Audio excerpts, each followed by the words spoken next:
What's up, everyone? I'm BrineRender. At least I hope that's what my channel name is. YouTube/Google. Love to just change it back to my actual real doxable name sometimes.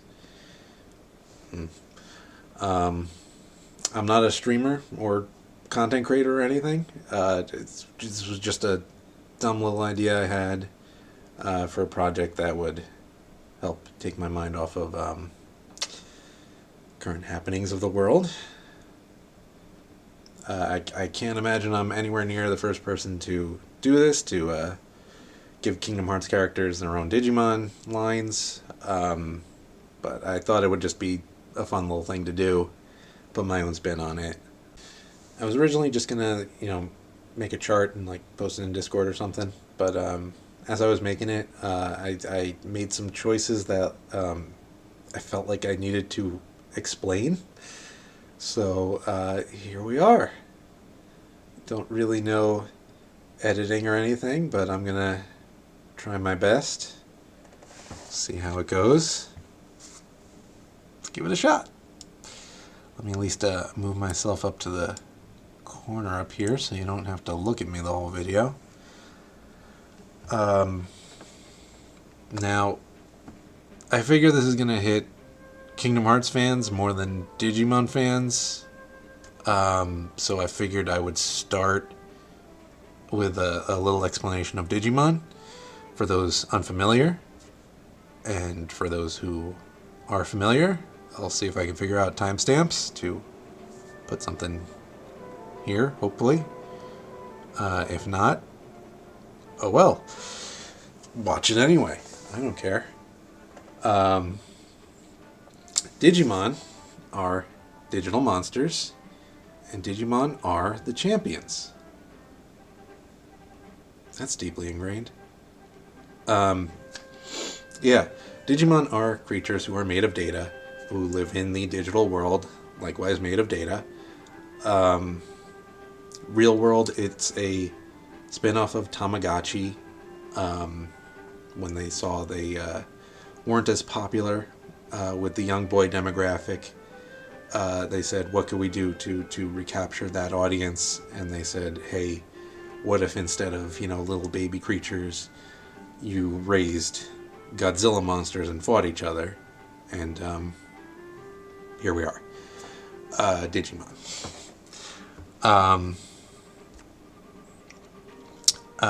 They've gone through a ton of different iterations and rules and whatever, but the general idea is that you have a partner, a Digimon partner, who's kind of like a reflection of yourself, and as you raise it, your choices kind of impact how it grows. Now, unlike Pokemon, say, where an evolution is predetermined, your Bulbasaur will become an Ivysaur, will become a Venusaur. Digimon evolution is all about how you raise it. So your I'll use Agumon is probably the one Digimon that anybody has a chance of knowing. If you raise it well, it could become a Greymon. You raise it okay, it could become a Tyrannomon. You raise it terribly, it could become a Numamon. If you don't know who those are, just know that they're different Digimon. But they're all equally valid evolutions that it could become. And that's sort of the fun of Digimon, is any one Digimon could have 50 Digimon it could evolve into, depending on how you treat it, how you raise it. And that's the fun in making evolution lines for characters, because you can mix and match to portray the character that you're making a line of. Now, as Digimon evolve, they have 6 stages, not including, they start as an egg stage. They start as an egg. And then there's 2 baby stages, but they don't really matter. Nobody really cares about them. They can't fight. They're there. Like, you know, they were just born. They gotta have a little grace period where they're, you know, learning to exist. Don't we all? Don't we all? But yeah, there's 4 main stages, I'll say, that they go through. And in lore, after a Digimon hatches and goes through its baby stages, every Digimon will at least usually have its first 2 stages. Because I am a cringe weeb, I like the Japanese names. And for the first 2 main stages that they go through, they go through a childhood and an adult. Child level to adult level. If you're more familiar with the dub, you would probably know these as Rookie and Champion. I just like in the Japanese stage, it's more about, you know, the life stage that they're in. And it's kind of, you know, yeah, a standard life cycle would have baby, child, adult. And then you die. Yeah. So yes, Digimon would, in lore, mostly just reach adulthood, then die, and then would be reborn as a new egg, and start that cycle all over again. Now, if an adult level Digimon, like, reaches the absolute peak of its ability, like, hits like its absolute zenith of what it could do, like, we're talking in human terms, if you actually could become Batman, like, just, like, martial arts, super smart, you know, that sort of thing, those would evolve to 1 stage further and become perfect. It's like literally the absolute perfect form that you could reach in a normal mortal existence.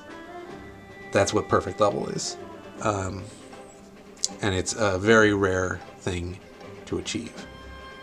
Beyond that,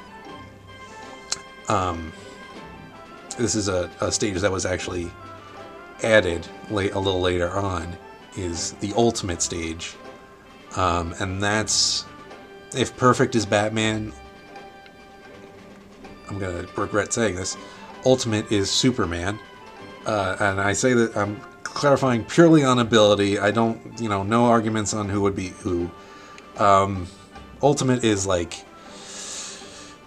God level, kind of, like at the very least, like demigod level. This is like beyond the absolute limitations of a normal mortal lifespan. This is like a incredibly rare event that should happen, at least lore-wise.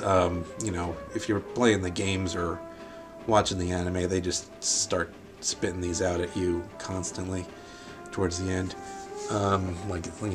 Doesn't mean jack shit. Anyway. Of course, if you're more familiar with the dub, you would know these as Ultimate and Mega. Just for maximum confusion, both versions have Ultimate as a stage, but different stages. Yes, it's Perfect is Ultimate in dub, Ultimate is Mega in dub. So that's the basics.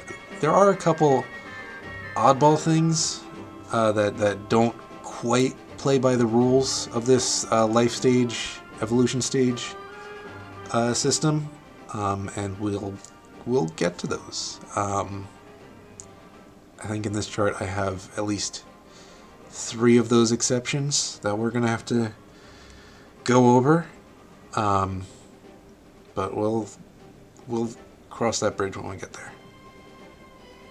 Yeah. And then one more thing before we start. This is probably for the Digimon fans out there, but there is actually just Kingdom Hearts the Digimon. Yeah, its name is Clavis Angemon. It's a light element angel who has a Keyblade. Let me pull him up here. Here we go. There he is, Clavis Angemon. It's Kingdom Hearts the Digimon. It's got a Keyblade. It unlocks the door between the digital world and the outside world, I believe, in lore. You know, it's there. I'm just throwing this out there now because I don't want to use him. It's too easy. It's too easy. Everybody gives it to Sora, and it's just I don't think it's not fun. We're just gonna he's gone. He's gone. Like if anybody gets him, Master of Masters, I don't know, but I like to try and be a little more. Wow, that sounds so condescending. I like to try and be a little more creative with my lines. No, I like exploring potential lines and you know, trying to really get like the actual character, you know. Now, that said, Sora is one of those that I need to explain the exceptions for. So before we do that, I want to do some normal lines. But I'm gonna, because he's our main character, I'm gonna at least give him his child stage. And then we'll move on. Now Sora's he's just like main character, kind of general every man sort of. He doesn't really have a strong themed, like he's wind, but not really, kinda like that, not strong enough that I would give it his whole evolution line as just wind themed. He is a guardian of light, but I wouldn't give him light theme. Another reason to just not give him Keyblademon, Clavis Angemon. So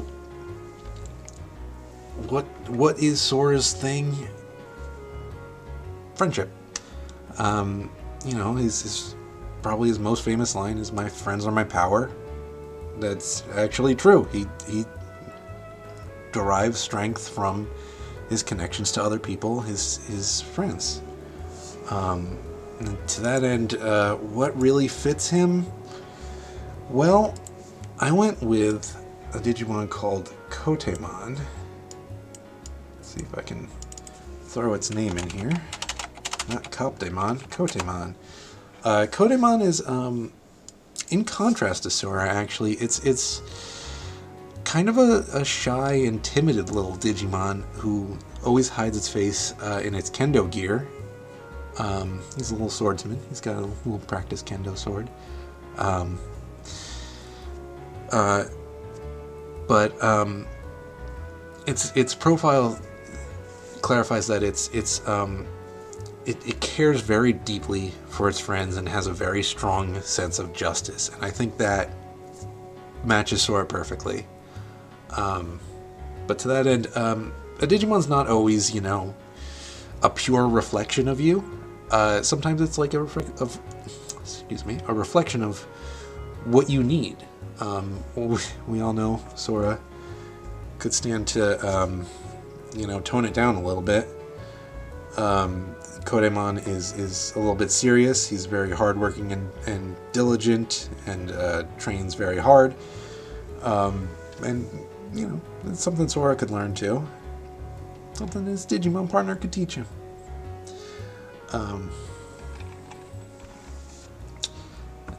After that, I have to explain one of the exceptions for Sora. So we're going to move to a good solid regular evolution line. And for that, I'm going to jump to Goofy, because Donald has a little oddity I have to also explain. But Goofy's going to be my first just regular line.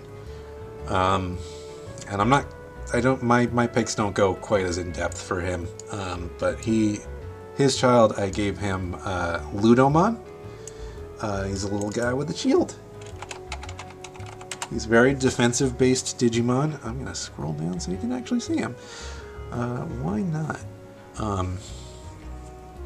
He's very shield-themed. Very defensive-themed. He's actually a special Digimon that has the ability to transform into they transform into weapons, but in this case he transforms into a shield, so he can actually become Goofy's shield. I think it's a cute little guy. It fits Goofy's theme. Goofy's a shield guy. He protects his friends. Ludomon doesn't have a ton of like lore personality. Most Digimon just kind of they can have any kind of personality to them. They don't have to fit their species profile. But I think the aesthetic and the theme fit Goofy. Now thereafter, we don't have a ton of shield-themed Digimon or defensive-themed Digimon. Ludomon has a dedicated line. How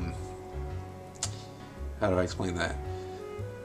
Harkening back to my earlier explanation, like how you raise Digimon determines their evolution, and they can become a couple different things. Some Digimon have evolutions that are like, you could tell it was designed with them in mind.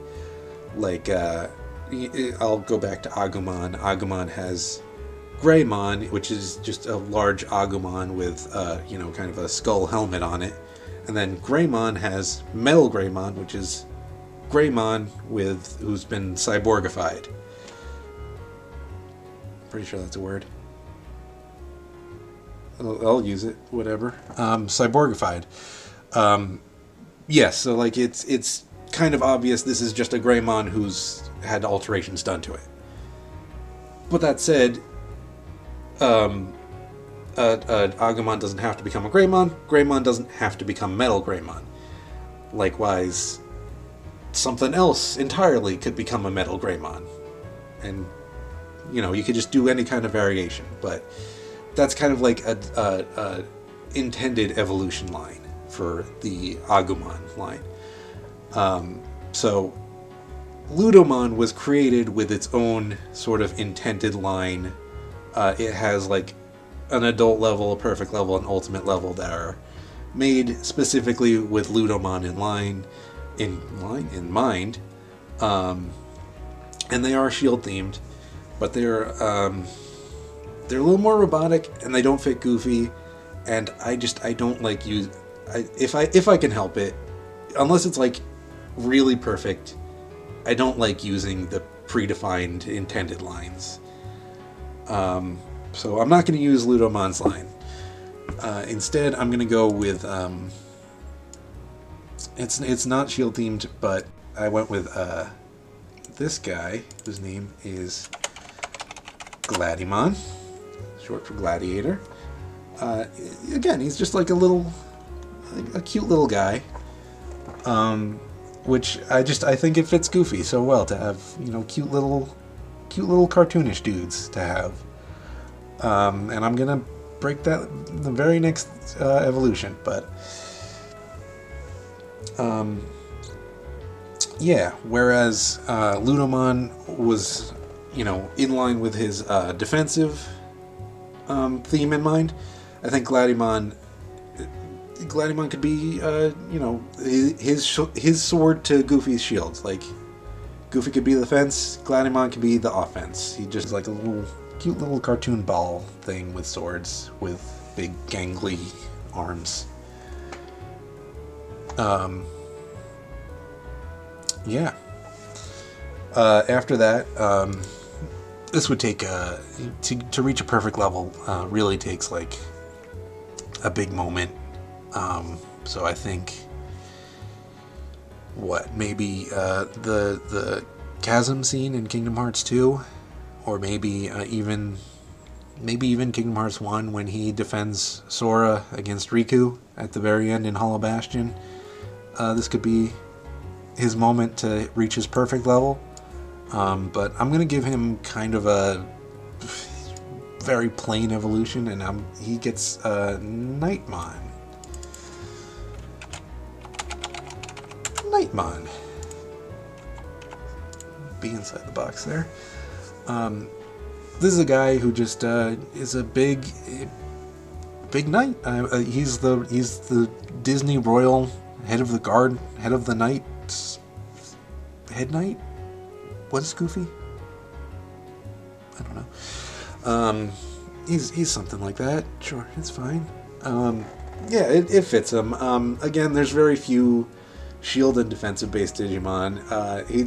You can see it kind of on Nightmon's back. He has a very large shield that he's just kind of known for a giant shield, giant sword. It's a very plain, straightforward evolution, but I think, again, it just kind of fits Goofy to be very plain and straightforward. He's not like a tricky dude. He knows what he is. He's a good guy. He's a knight. He fights for his friends too. That's Goofy. And final evolution. Gosh, I'm trying to think of like a moment that Goofy has. Maybe tanking the hit in the Keyblade graveyard from Terra Xehanort. It like in the original Digimon anime, the first season, it took like a literal, actual ancient prophecy to hit ultimate level for the first time, and I kind of feel like lore-wise, that's kind of what you have to hit.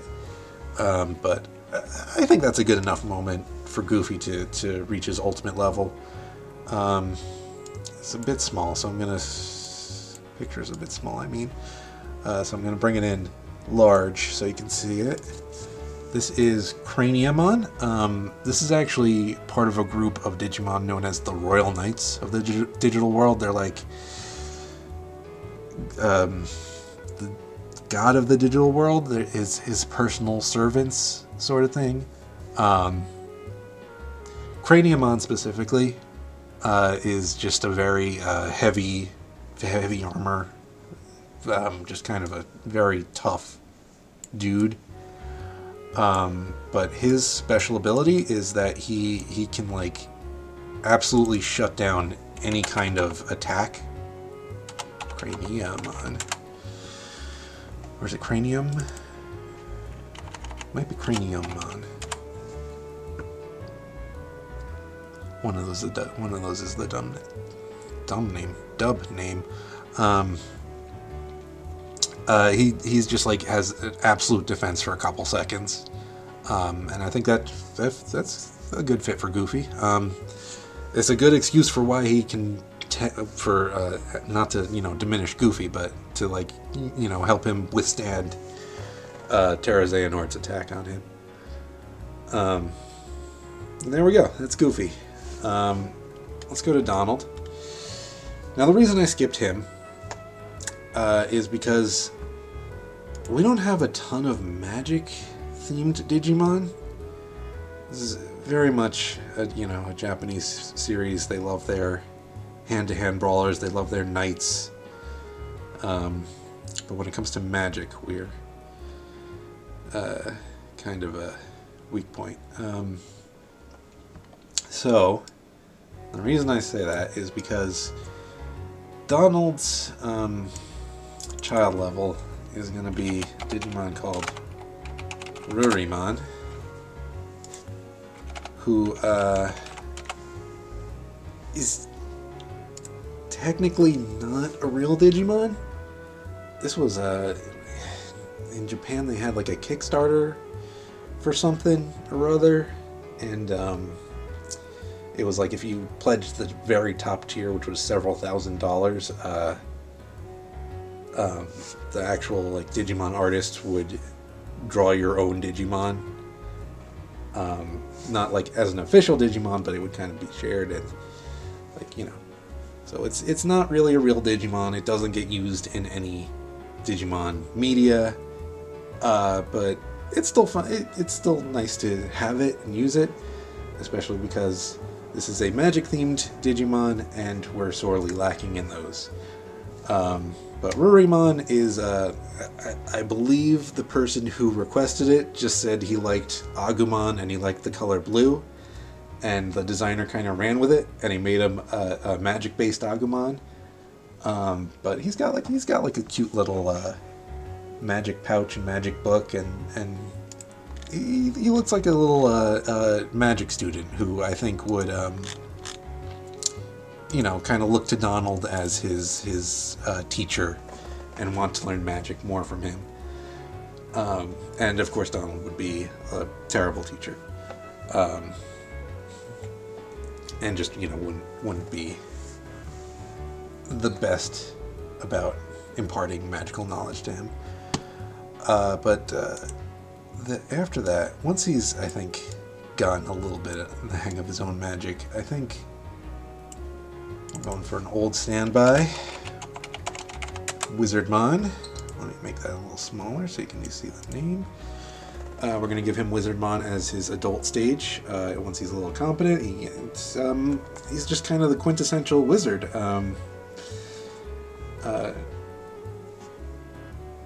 I think if anybody gets it, it should be Donald. He's our wizard. He's the Disney head wizard. What's his title? I should look at these things before I start an actual video on stuff. Yeah, he's a solid magic user. I think he would just be a good help to Donald for spell casting. Although he's not the healing version of magic users, Wizardmon. So I'm sure that'll lean more into those terrible memes. Anyway, moving on. When's a good Donald moment?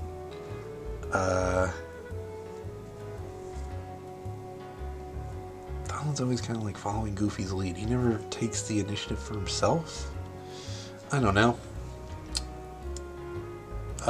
But whenever he hits a moment where he could, really like understand himself, Donald I'm talking about, I think he would get his perfect level.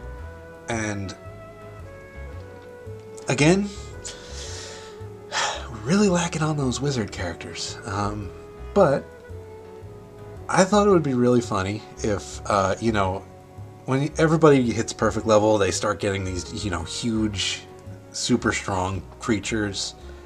And I thought it would be funny if Donald just gets... This is...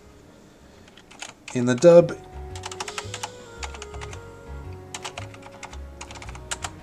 he's called Piximon. In the original, he's Piccalomon. Or you may know him, or I think they actually just call him Picklemon. But I think they were going for Piccalomon. But he's just like this very tiny little fairy Digimon who's magic based. And he has a staff, spear for magic. I just thought that matches Donald, and he's like cute, and I just thought it would be funny that everybody just gets these giant monsters. Donald gets this tiny little thing that looks like it's nothing, but is actually secretly a really strong magic caster. It's a bit of a mischief maker, but it's actually very adept at magic. One of like the best Digimon magic users, secretly, and it's just this like unassuming little guy. And then after that, this will probably be the Zeta Flare moment. It's again a very funny thought I had. If we just take this little pixie dude and you give just at that moment, it becomes this like gigantic holy dragon. His name is Holy Dramon. In English, you probably know it as Magnadramon. They do not like references to religion or holiness in English. There's a whole thing with a nun Digimon. It's a mess. Anyway, this is Digimon that it's kind of it's a magic dragon, magic based dragon. Just it fits that pink thing. It fits. It's just a funny thing. You get a tiny little pixie and it becomes a giant dragon. But its special move is, I'm going to read it word for word. It's called Holy Flame. It strikes the opponent with light energy of all justice. Those who suffer this technique have their forms instantaneously erased. I think that just fits Zeta Flare, that moment. I think it fits him well. All right, we got 2 lines down. I think that's enough to at least get Sora to his adult level. Because I'm going to explain to you our first little oddball thing in the Digimon franchise, and that's Armor Digimon. This comes from the 2nd season of Digimon, and because of reasons they couldn't evolve normally, but they got these special, they look like little eggs with stuff.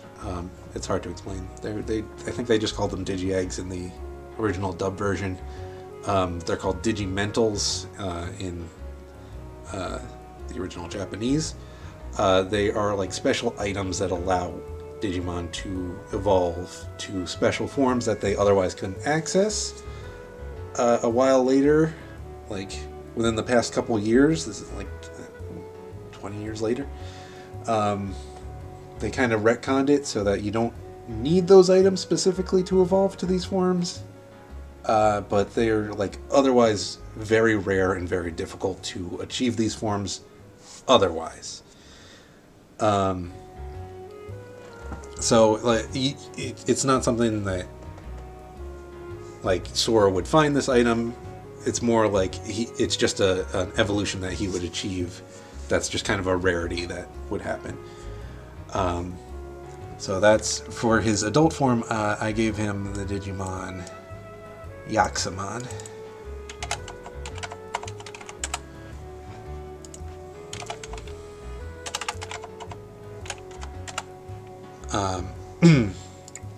One more thing I should say about Armor Digimon is that they are technically speaking, they're their own level. They're not actually classified as adult or perfect or ultimate or child or anything. They're completely separate level. But like power level wise, they'd be like a very strong adult or a very weak perfect. And as far as evolution goes, you can slot them in either adult or perfect. Ultimate would be weird, but it could happen. It technically isn't those, but it can be those.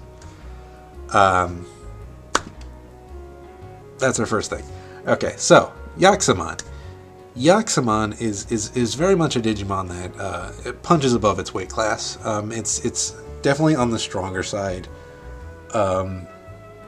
Per its official profile, it has power like a fierce god, and has like a very tremendous offensive power.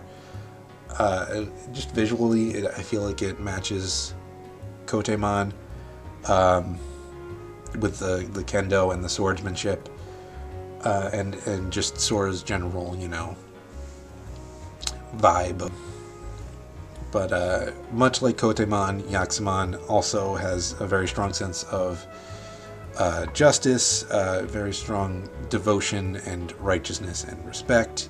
It will protect the weak, protects its friends, that same sort of thing. But it's also supposedly very very good at mastering any kind of supernatural power per its bio. Which I just, Sora just kind of picks up all kinds of magic and seems to learn it pretty effortlessly. I think it just kind of fits with him. And then after that, we're gonna have to take a little break from Sora again because it gets a little funky again. And then Riku, also, I think we're gonna have to jump for time being because he's a different exception that I have to explain. And I want to give you a little break from that before I launch into another one right away. But let's before we move on, I'll give him his child form. I'm going to give him Impmon. This is just a Digimon everyone loves. He's just a little trickster dude. He's playful but kind of shy and lonely on the inside.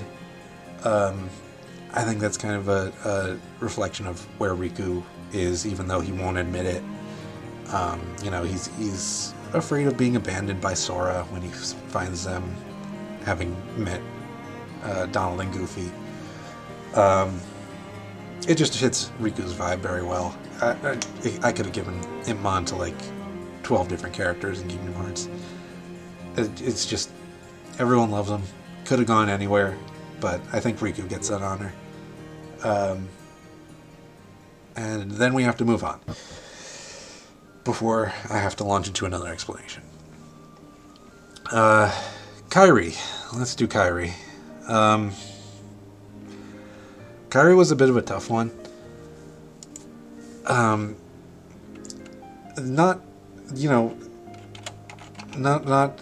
Just in part because Kairi has not been allowed to do much outside of just like, she's a princess of light. She's light. Hey.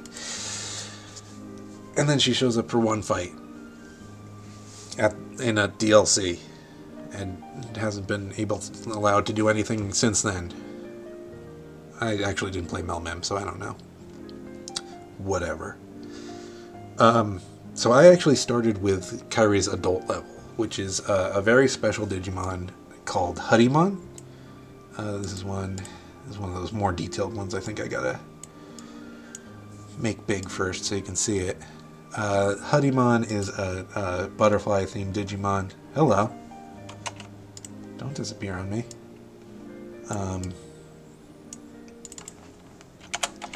Huddymon. Alright. Huddymon came from one of the more recent games. I won't say anything that spoils it, but it's a Digimon with a very special ability. It's also, much like Sora's adult level, it's a Digimon that punches way above its weight class. It could just like stand toe-to-toe with ultimates. But it has a special ability or a special lore that like it has within it a backup of the digital world. It stores all of the digital world's records and data within it. So even if like the digital world got wiped out, it could be restored if Huddymon is there.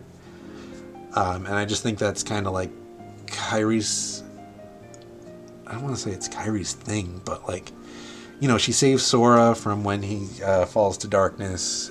She saves Sora again in Kingdom Hearts 3 when everyone gets wiped out by the Heartless Tornado. I think it just kind of fits her theme. So from that, I kind of worked backwards. And this is just kind of a Digimon that goes with Huddymon is Morphomon.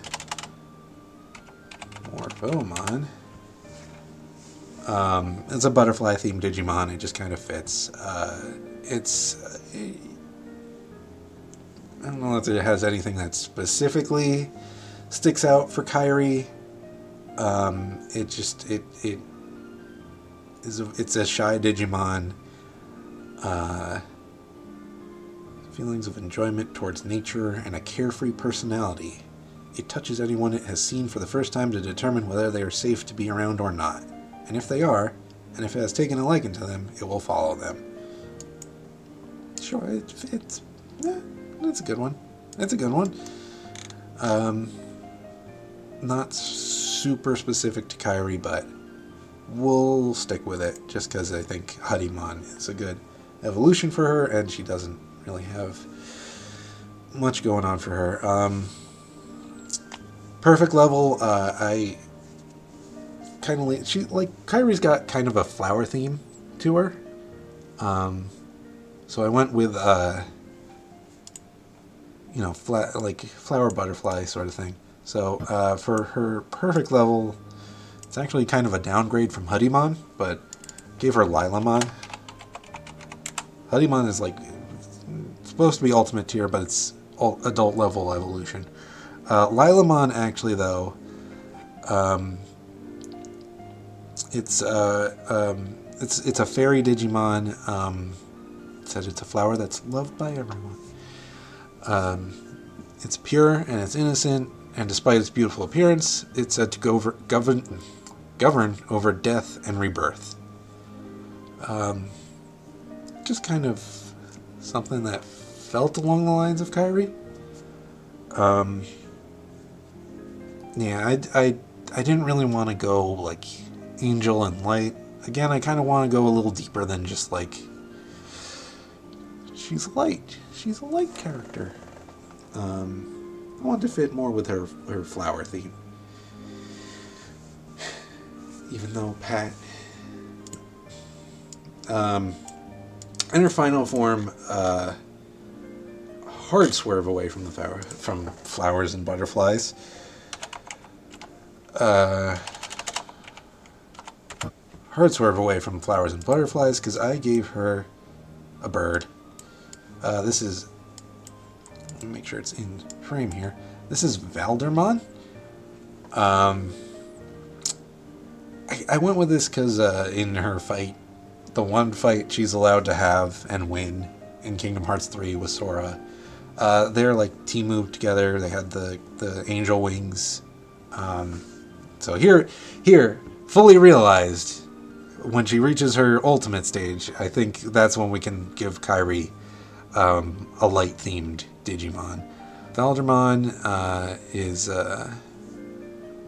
Valdermon's feathers normally emit the holy light of its Purge Shine attack, cladding its body in a barrier that 100% invalidates any attack with an evil will.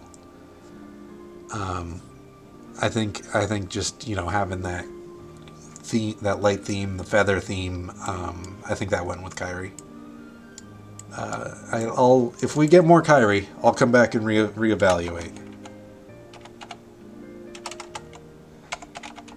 If we get more any kind of Kingdom Hearts, I'll come back and reevaluate. Where the fuck is Kingdom Hearts 4? Let's move on to Mickey.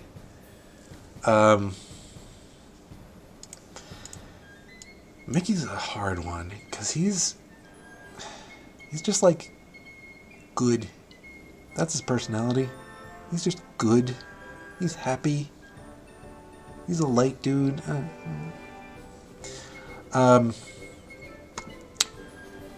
One thing did kind of come to mind for Mickey.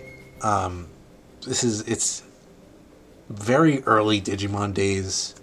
There's one Digimon who was kind of like a mascot. He kind of stands out as just a silly thing that Digimon does. I think it's sort of the very first Digimon video game, console video game. This was the main character's canon partner.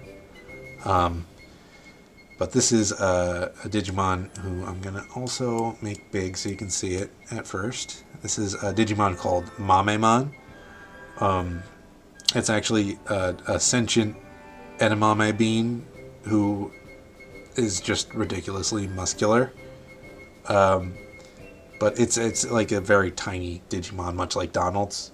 I think Mickey would in his first appearance, he would already have a Mamemon. He would have already reached the perfect level. Or, you know, don't let me type. Mamemon. It's a very unassuming, very cute Digimon who is just ludicrously powerful, secretly deep within. He's just got incredibly strong punches. Very unassuming as a perfect Digimon. You wouldn't guess that he's that level. But I think that kind of matches Mickey, who himself is just this, like, you know, 4 foot tall little rat. He's a mouse. He's a mouse. Sorry, we're not angry at Mickey anymore. We understand he didn't abandon Aqua. It wasn't a mistake. No, it just fits Mickey as this like little guy who seems like a cute cartoon character who is secretly you know, Keyblade Master, very strong. Took on all of Xehanort's whatever they were all alone when all the other Guardians had fallen. Yeah, so I think he would kind of start out at that when we first meet him. We'd have to go to BBS to see his child and adult forms. Now, Mamemon is what's known as a mutant Digimon, and it could really just kind of come from anything. There's nothing set that Mamemon is. It's a sentient being. It's a sentient being. It could have been anything before it became that. It's kind of an oddball pick, but I went with Shooting Starmon. Weird. Shooting Starmon. This is one of those weird Digimon that came from the Cross Wars era. If you don't know what that is, good. Enjoy your life. Don't ask. There's nothing particularly lore-wise about it. It can, like, become a shooting star that can penetrate the atmosphere.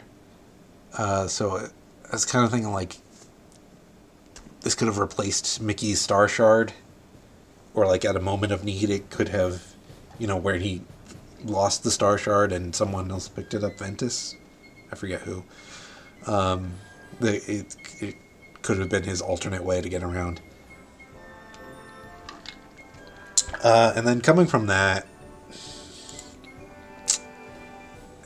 it wasn't a great pool to pick from. I gave him this is Luxmon. It's just kind of Angel Kid. This is Light Digimon the Child. I mean, it could have gone to Kairi, but I feel like if we're giving it to anyone, it's fine for Mickey. Like, he's a light dude. I could see him being a light dude. And then thereafter, evolving from Mamemon, he has some oddball things. Because he is an oddball. He's a ball, and he's odd. This is, I gave him 2 alternate evolutions that he could become depending on the situation. The first one is, you know what, let me make it big so you can see it. This is Bancho Mamemon. Let's see if I can make it small enough to share the space. Whoop. Bancho Mamemon is he's a Digimon who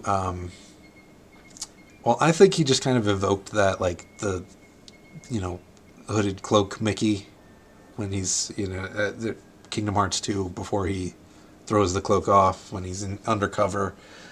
It's a Digimon who he like takes in other Digimon who feel rejected from the world.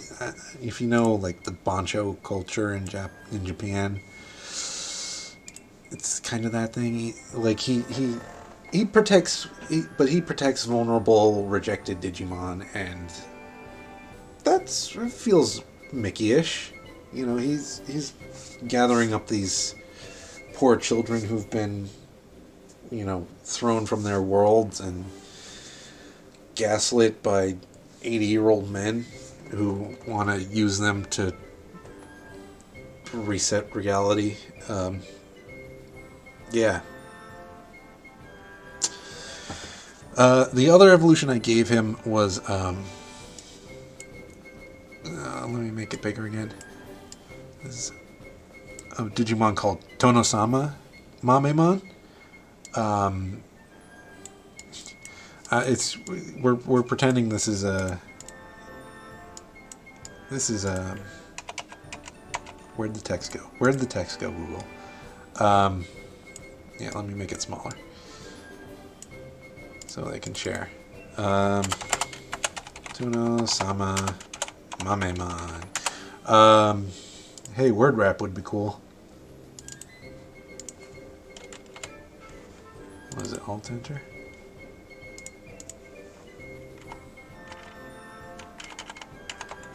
Yeah.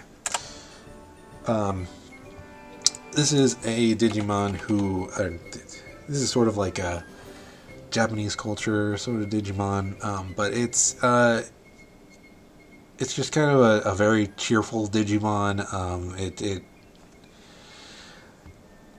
you know, kind of plays around to make people laugh and smile. I think it fits more like, you know, the world is saved. We're back at Digimon Castle, Disney Castle. You know, in it's not Disney World. Oh man, Disney Town. You know, they're back at Disney Castle. They're back in Disney Town with the Mickey Mouse March playing constantly, as everyone slowly is driven insane. You know, this guy is just he's rolling around, just kind of putting on a little show for all the residents. Yeah, it's not a very serious Digimon, but it kind of fits the Mickey theme, the Disney world. Not the Disney world in Florida, the world in the Kingdom Hearts universe that is Disney. Yeah. Alright, those are our main characters, and I can gloss a little bit quicker through the Disney people, because I don't have to go as in-depth with them. We're going to come back to Sora and Riku eventually. But we're gonna do the Disney people first. I know Queen of Hearts isn't anything important, really. Like, she's not a main villain. She doesn't fight Sora and Goofy. But we didn't have a partner in this world. I'm not doing Alice. I'm not doing the Princesses of Heart. Just party members and villains. And I wanted to make sure Wonderland had some kind of rep here. So, Queen of Hearts it is. Feels weird to start with a villain, but whatever.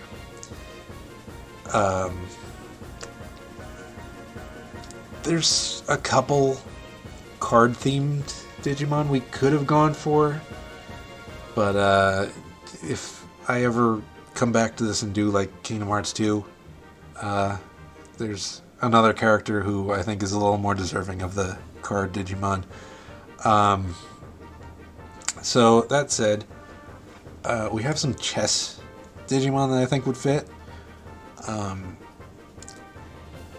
I know I said I don't like the intended lines, but I don't care about Queen of Hearts enough, and I haven't seen Alice in Wonderland in ever. So, yeah, I'm going to give her, this is Pawn Chessmon. He's just kind of a follower.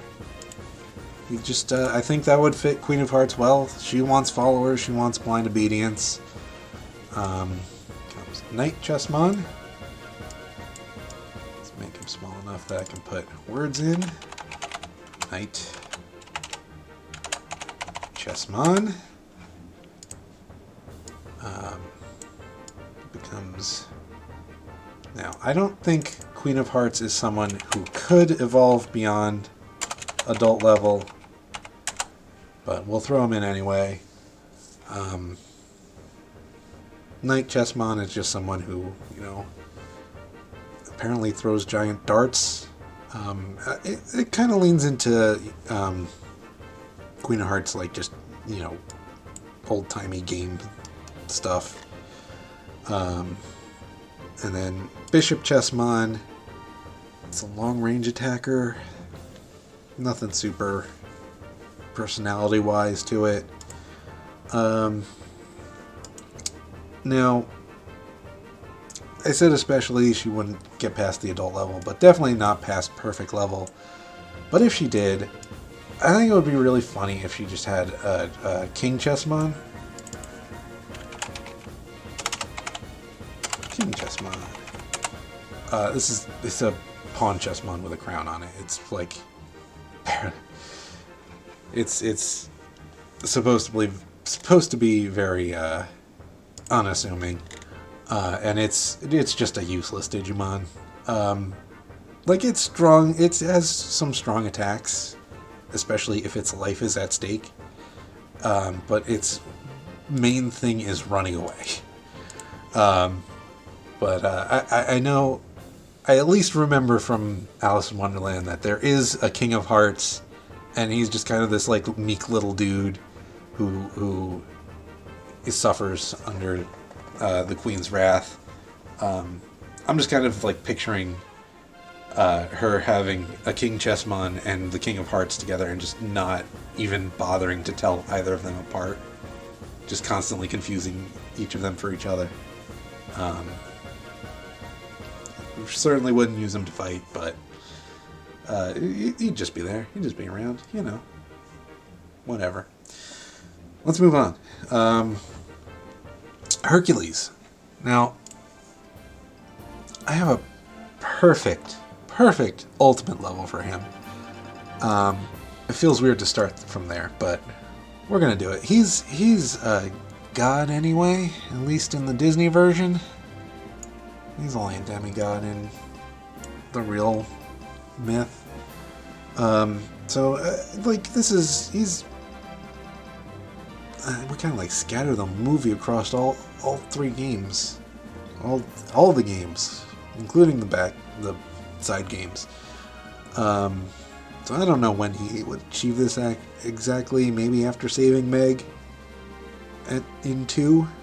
But, this is a Digimon. It's a little too detailed again. Let's make it big. This is Achillesmon, named after Achilles, who I did check came before Hercules. So this is somebody that Hercules could look up to, who would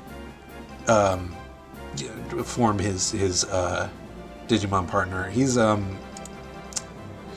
Achillesmon is actually like Olympic sports themed Digimon rather than Olympic hero themed, but he fits. He fits the Greek heroic idealism still. Yeah.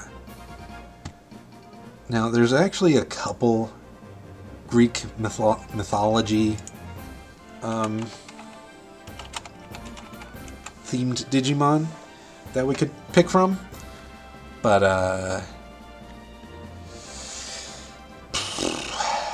none of them fit super well. There was like Minotaurmon, who was like evil, didn't really fit Herc. So I kind of work backwards from there. I give him, as his adult level, this is Bulkmon. He's just kind of muscles. This is his training partner as he's growing up.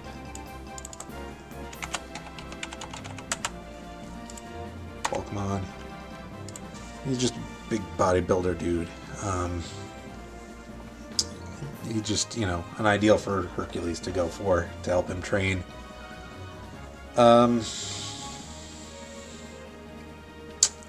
It's not a great pick for either child or perfect. We're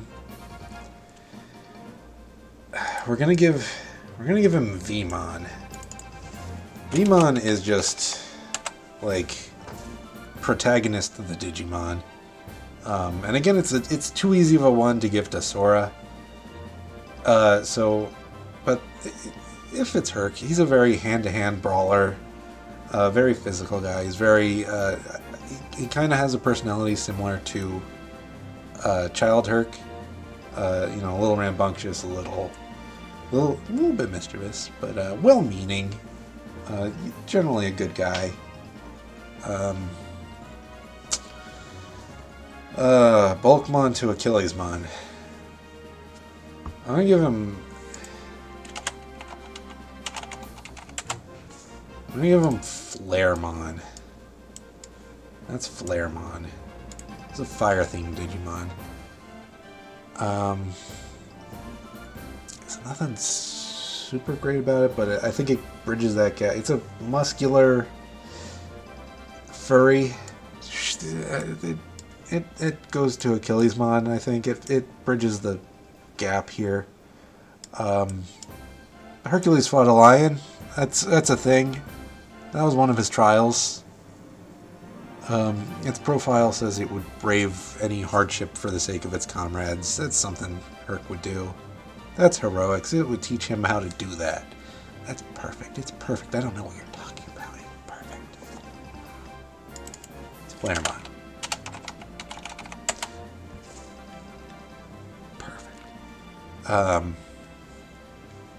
Yeah, let's move on to Hades. And we've got a perfect Digimon for him. I'm going to start in his perfect slot. It's a perfect for his perfect. It's Cerberusmon. Let's give him a blow up so you can see him better. Cerberusmon.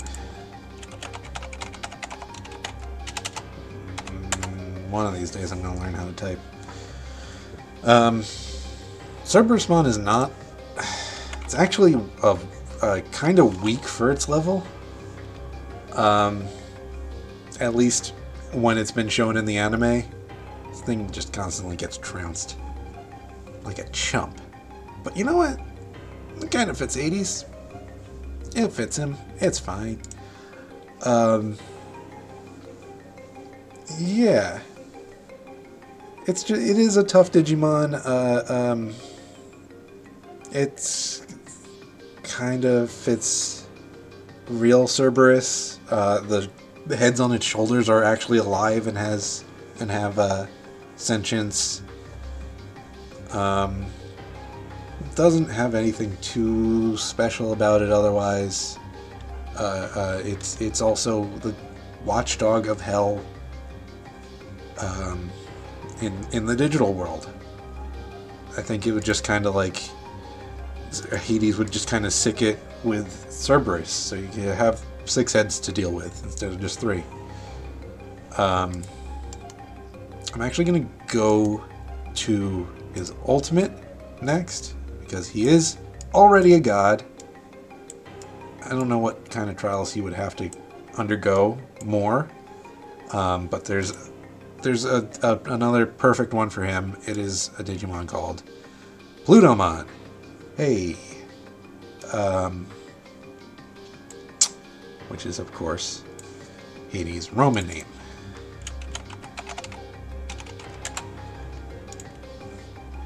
And not Mickey's dog. I still remember there was an episode of the Hercules cartoon, the Disney cartoon, and I think Icarus named all the god. He gave all the Greek gods their Roman names, and Hades was so upset he was called Pluto because that's the name you would give to a cartoon dog.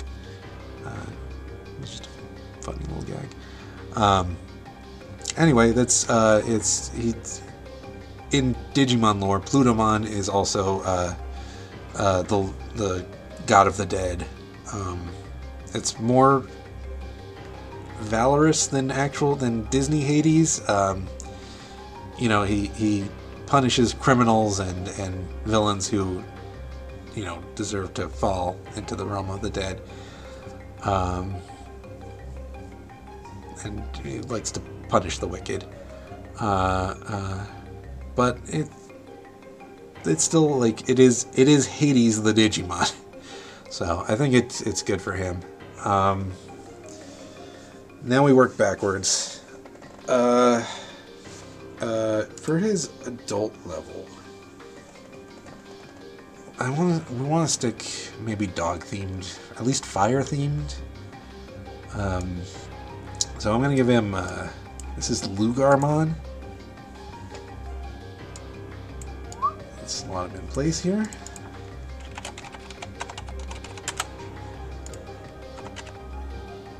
Let's shrink it so the birds are visible. He's got magic flames. He's a demon beast. Nothing special lore-wise about it by its profile. It just kind of fits. It's a good bridge. It's a demon dog that I think like would be his like test to throw at Sora and Co. maybe when they first enter he first encounters them or whatever. And then one step back further, I don't want to give him Lugarmon's intended pre-evolution. I think just fitting the underworld vibe is Candlemon. Candlemon is just kind of a standard fire ghost Digimon. So I think that's fitting for Lord of the Dead, underworld sort of stuff. Yeah. Alright, let's move on to Tarzan, who was kind enough to be bending over so I didn't have to crop his picture. I gave him I'm going back to starting with the children, the child level. Going back to starting with the child level. I gave him. He's one of my favorite Digimon actually. This is Koemon. Koemon. Whoops. You're hovering over the box there, buddy. Koemon is he's just kind of a child monkey. But he's strong enough to wield a slingshot as big as he is. It's a bit careless. I think this kind of fits young Tarzan. It also kind of has a loincloth like he does. I think it just kind of fits with him. Not much else to say about that.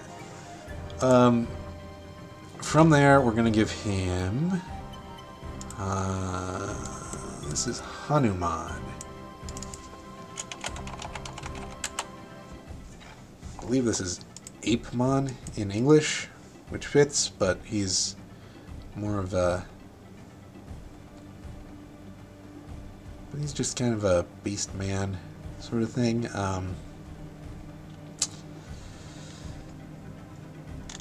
Not much lore-wise going on with him. Just a beast man. Just a beast man. From there, we're gonna get Ajitarmon.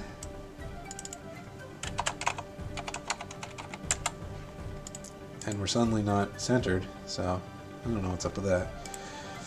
I don't feel like changing it right now. This is a Digimon that lives in the jungle. Is very protective of its habitat. It's a pure-hearted Digimon. It protects the jungle. Fits. I think it fits the bill for Tarzan. We don't have any really good jungle-themed Digimon after that. But I'm going to give him Bloom Lordmon. Would love if Digimon picture resolutions were standardized. I'd love if they just went back to redo the old ones so that they had higher resolution pictures. Bloom Lordmon is a protector of the forest. Bloom Lordmon is a kind-hearted knight, protects nature. We're just going with a kind of jungle protect nature vibe for Tarzan. Those fit him pretty well, I think. Let's go on to Clayton. We'll just Clayton. I'm thinking we just lean into the regular Pat meme of just gun. He's gun. That's what Tarzan does. Have you tried shooting him in the face? He gets an Agumon with a rifle. This is Commandramon. He's in camo gear. I would assume he could come in different varieties. It could certainly blend into the jungle in some way or other. If not that, a later form certainly works for that. But Commandermon's going to have an evolution to Gorillamon. This is very angry Gorillamon. Very angry gorilla with a laser cannon for an arm. I feel like he could use it to try and infiltrate the other gorillas. Like, hey, look, this is also a gorilla.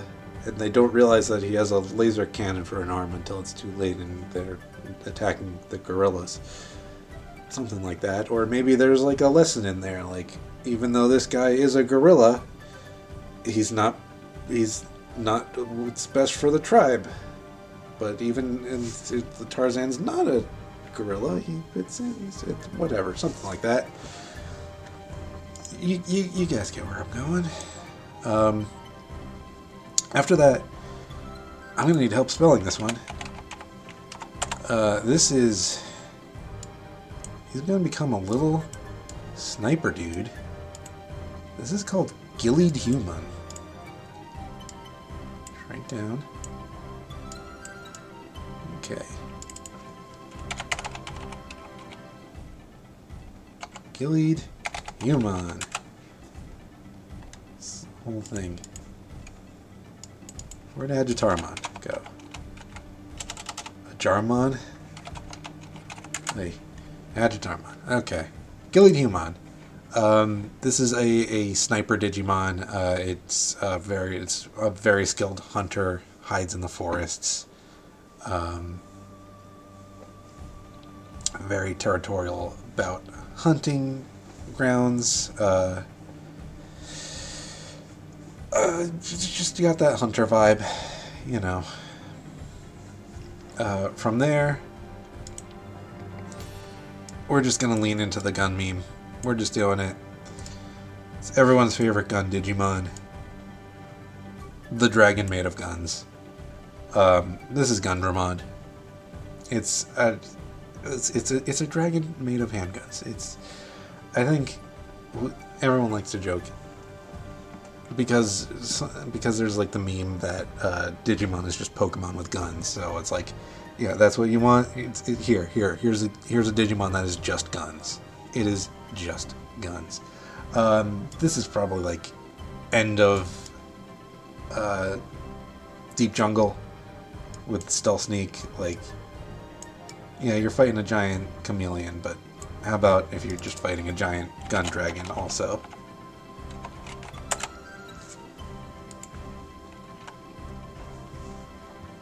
Yeah.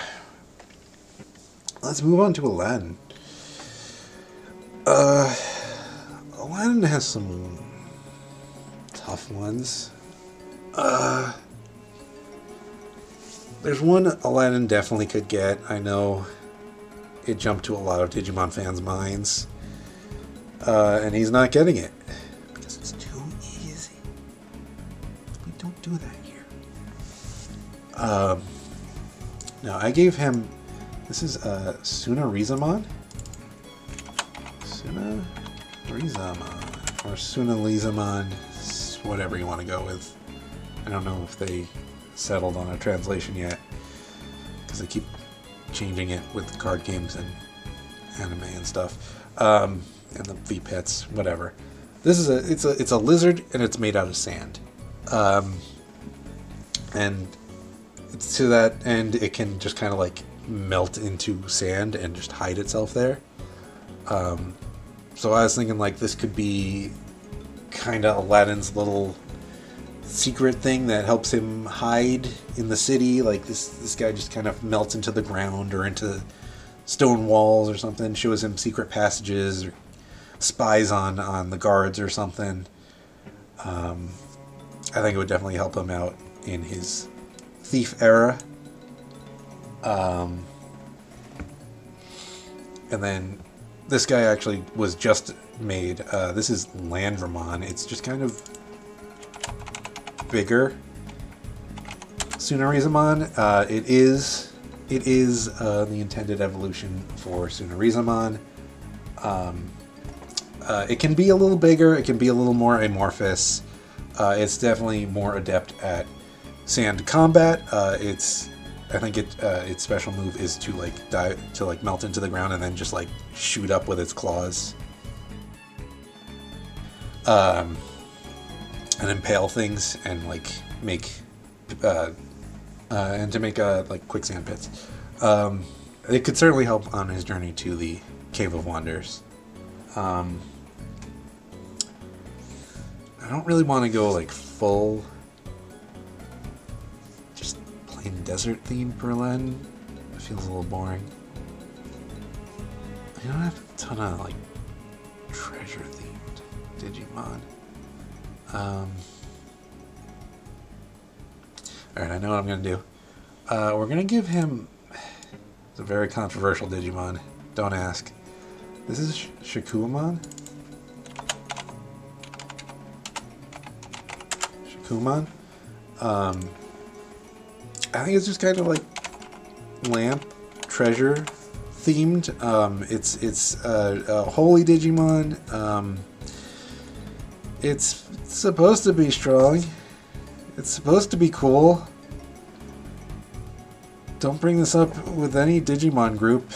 You're gonna get a debate. I guess this is like, he's gotten the lamp, he's gotten his treasures from the Cave of Wonders, so like, yeah, this is a Digimon that looks like a temple idol. Why not? Not a ton lore-wise going on with this guy. He's just kind of like a guardian angel, guardian statue angel thing. Yeah. Sure. But thereafter, we'll kind of continue. Yeah. And then for his ultimate, kind of following the treasure theme. This is we're gonna go with Slash Angemon. And this is one. Let me make big so you can see it for a sec. Yeah, Slash Angemon. This is more of a justice aligned Digimon. He not a ton going on, but I think both like the swords kind of feel like Aladdin swords. The blue evokes genie. The shininess is kind of evocative of Shakumon's treasure-ish theme. yeah, like like this is a point where Aladdin's given up his thieving ways, and he's a good guy now, you know. Yeah. All right, let's move on to Jafar.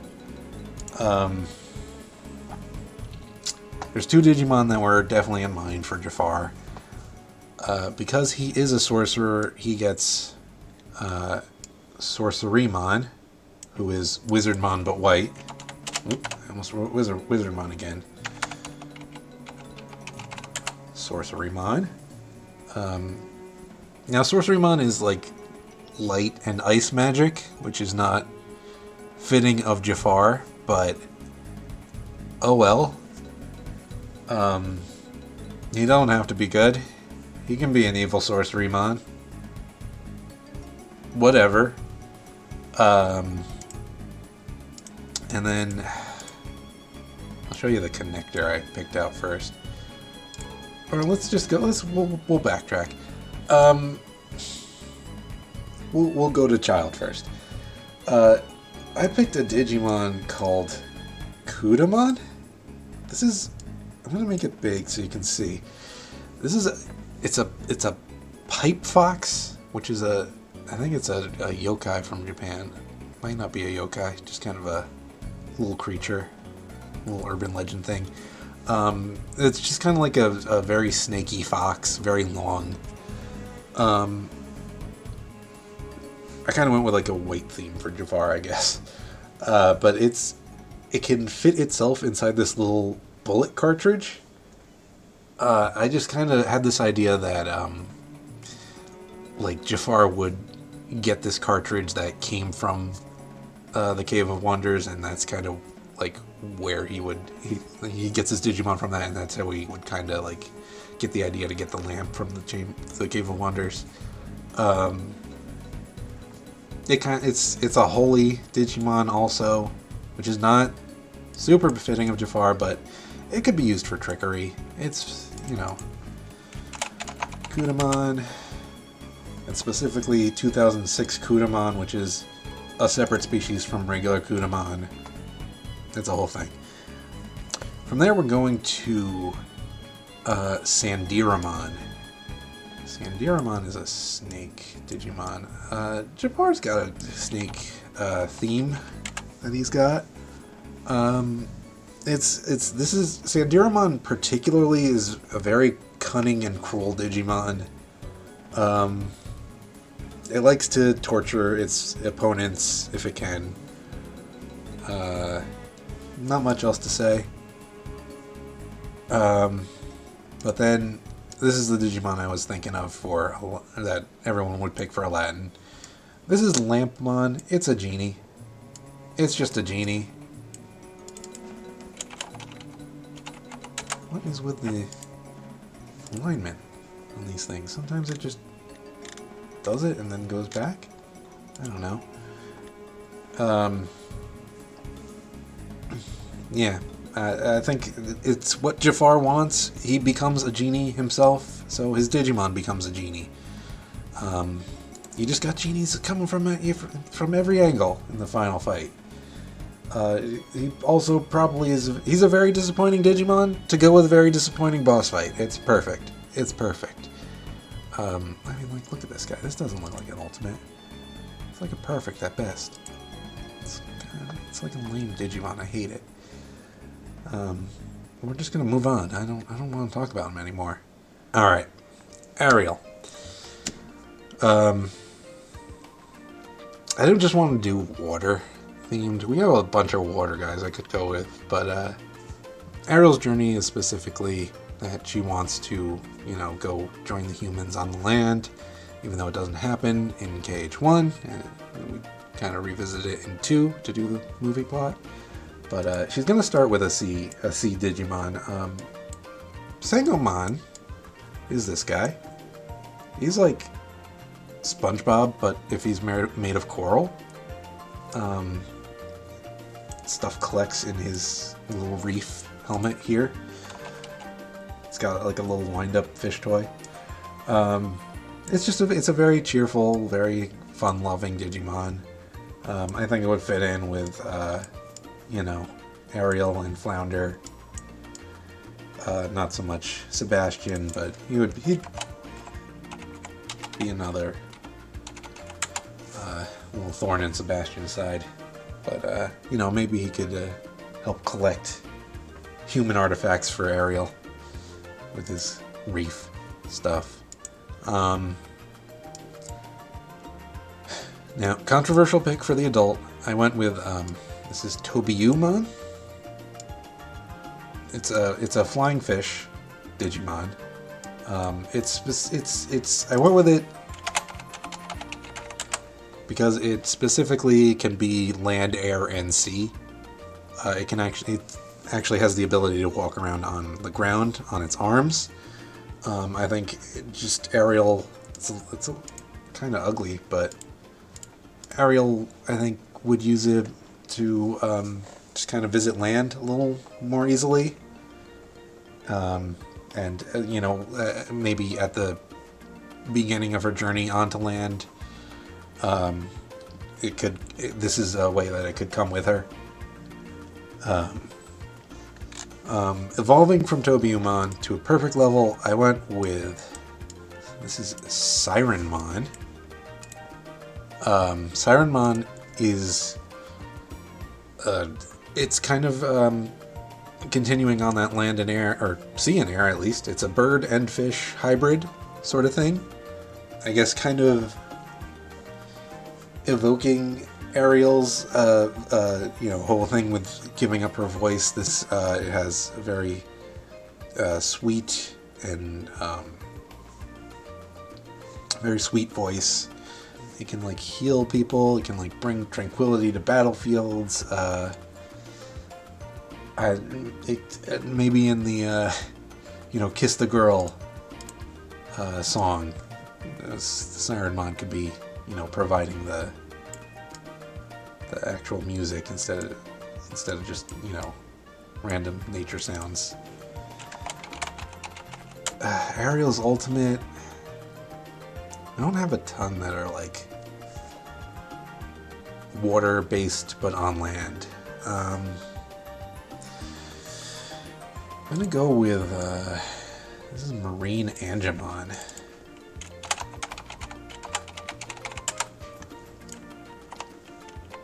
And we gotta shrink you a little bit. This is actually another one of those very small, unassuming Digimon that you would think is not the level it is. It's what are they called in real life? Sea Angel? They're like really tiny little things. Someone can find it. It's an actual real thing. It's in Animal Crossing. They're just like very tiny little things. They're called like ocean angels or sea angels or something like that. This is based on that. It's certainly been shown on land in the anime a lot. But it just kind of is a sweet, holy Digimon. It's not a big fighter. It actually, its ability kind of like brings peace to people and makes them, it diffuses their aggression so that they don't fight.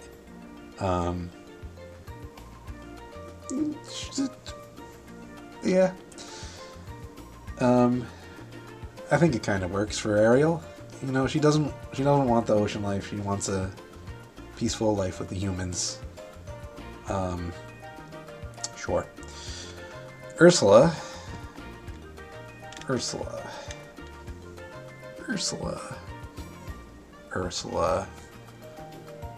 I have a couple tentacle themed ones that I could give her. But again, there's some characters from later on that if I get to them, I want to save them for.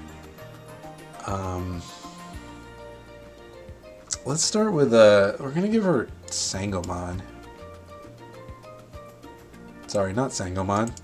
She's not getting the same one as Ariel. This is Shakomon. This is just a little mollusk Digimon that it hides in its shell. I think it could be like a spy for Ursula. It's just this unassuming little clam shell that could hide in the sands or amongst other shells and mollusks and stuff. It also just kind of strikes me as something that Ursula would think is cute. It is kind of cute in a way. And then to evoke Ursula, we'll go with Octomon. This is, you know, for combat necessity. Just you know, another octopus. We'll give her one tentacle Digimon, at least. I think it fits in for her. From Octomon, I don't know that Ursula would achieve a natural evolution.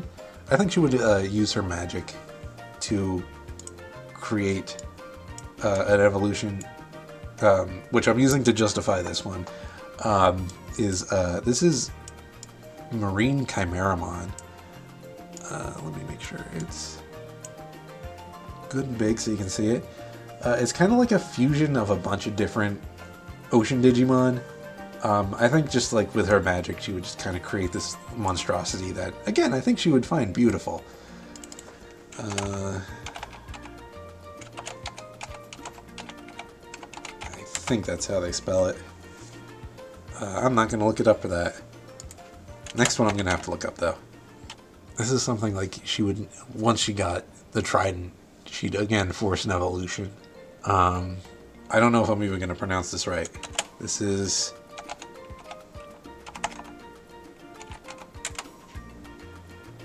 Chithalamon?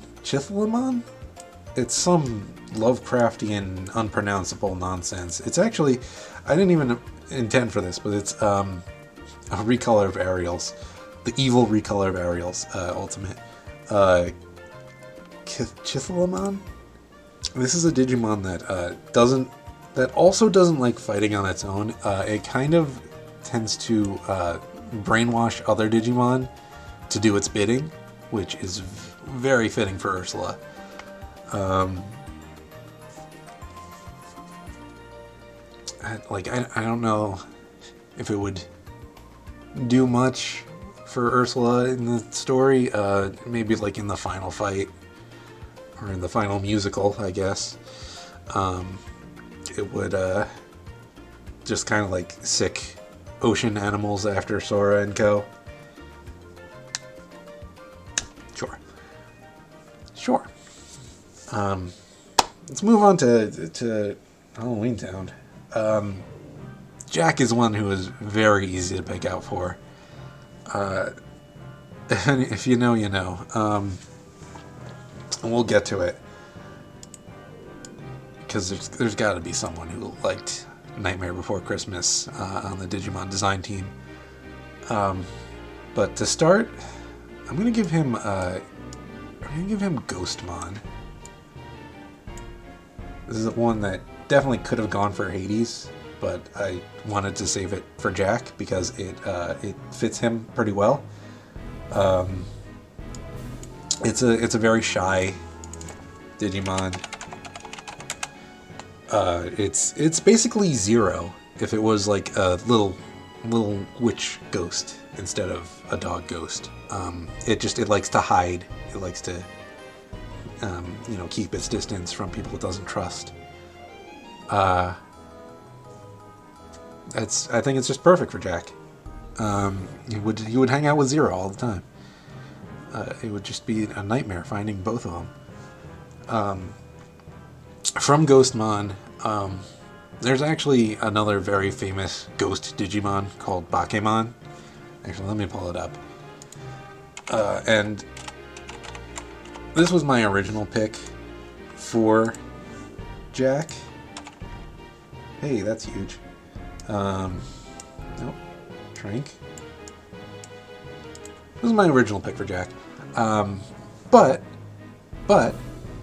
then I thought, hang on, there's an alternate version of Bakemon whose name is Soulmon.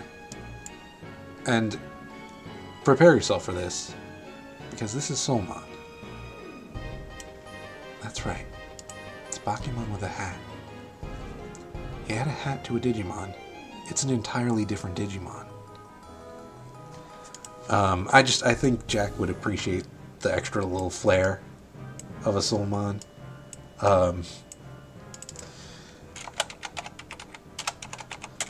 Soulmon.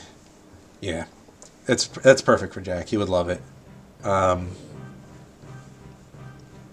It is in fact a completely separate species from Bakemon. It's its own Digimon. It's perfect for him. After that, he's getting Pumpkinmon. Oh, I can tell. Oh, the Digimon people know where this is going. Pumpkinmon is actually a Digimon who, in lore, is formed from Halloween-based data. Its attack is called Trick or Treat. It's a little bit mischievous. It just kind of likes playing pranks on people. Getting the Halloween scares in. It looks like it could be ripped right out of Nightmare Before Christmas, I think. It's 100% perfect for Jack. And 110% perfect for Jack is his ultimate level.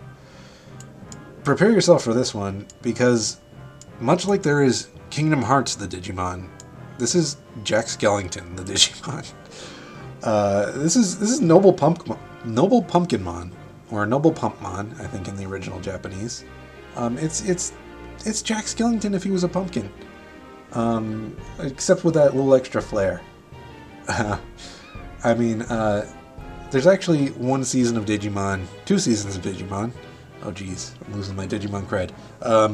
Where the kids actually like fused with their Digimon partners, and that influenced how they evolved. And I feel like that could be a case here. Like Jack could fuse with Pumpkinmon and become Noble Pumpmon. It looks like that's how it would happen.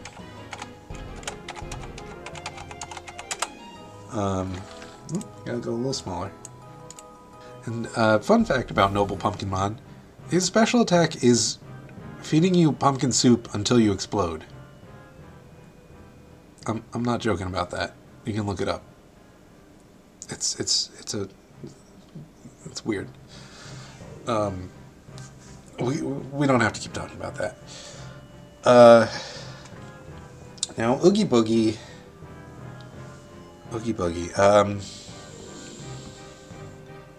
I have a really good one for his perfect level, but I feel like I want to build it up.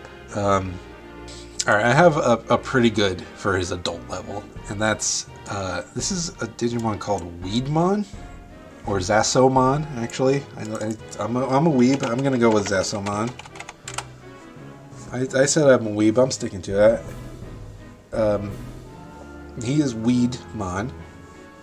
I am Weebmon. Base just kind of reminds me of Oogie Boogie's. There's alternate versions of him. There's actually a version of him that's gray, like from his very first appearance. It's still just Weedmon, but it reminds me of him, and I think it kind of works for him. It's also one of those like very weak Digimon. This is one of those Digimon that you raise badly, it becomes this. And it's just like really weak and pathetic, which is it's in Oogie's kind of wheelhouse there, just being a kind of pathetic dude. We're backtracking a bit for his child form. It's not the most fitting, but I want to stick with Plant for right now, because it's going to hit on the perfect level. You'll see. Stick with me. We're going to get there. But I'm going to give him Mushroommon in English, I believe. He's kind of a obnoxious mushroom dude. Not necessarily evil, can be. But his attacks are just have like can have like a variety of effects depending on the just kind of like depending on the spores at random. That fits Oogie's just kind of gambling theme nature, like when they're trapped in the roulette battlefield, like it could just be random mushrooms raining down.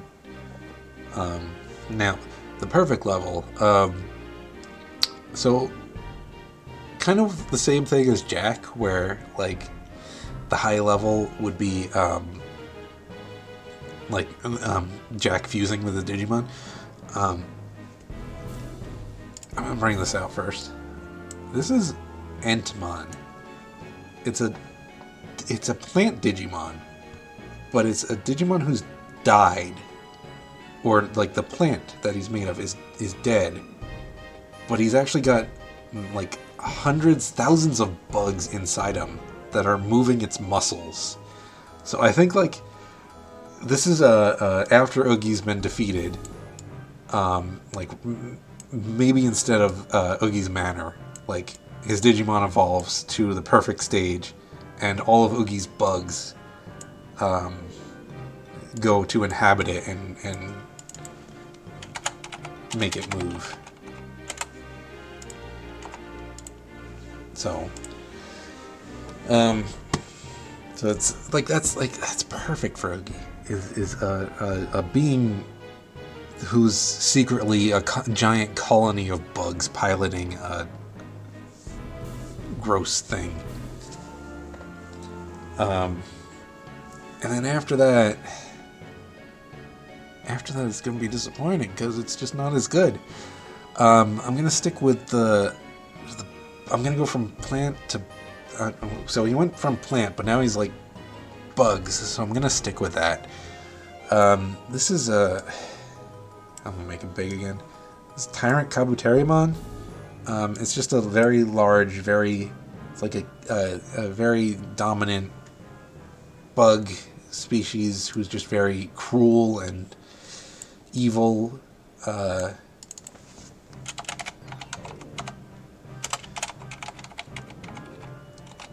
Which, it's not as fitting for Oogie, but it could be like a logical endpoint for bug-themed Digimon. Alright, we're gonna move to Neverland.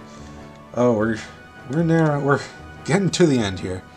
And we've hit Peter, and Peter's gonna be one of the weird ones that I had to explain from the very beginning, and he's gonna allow me to go back and explain Riku.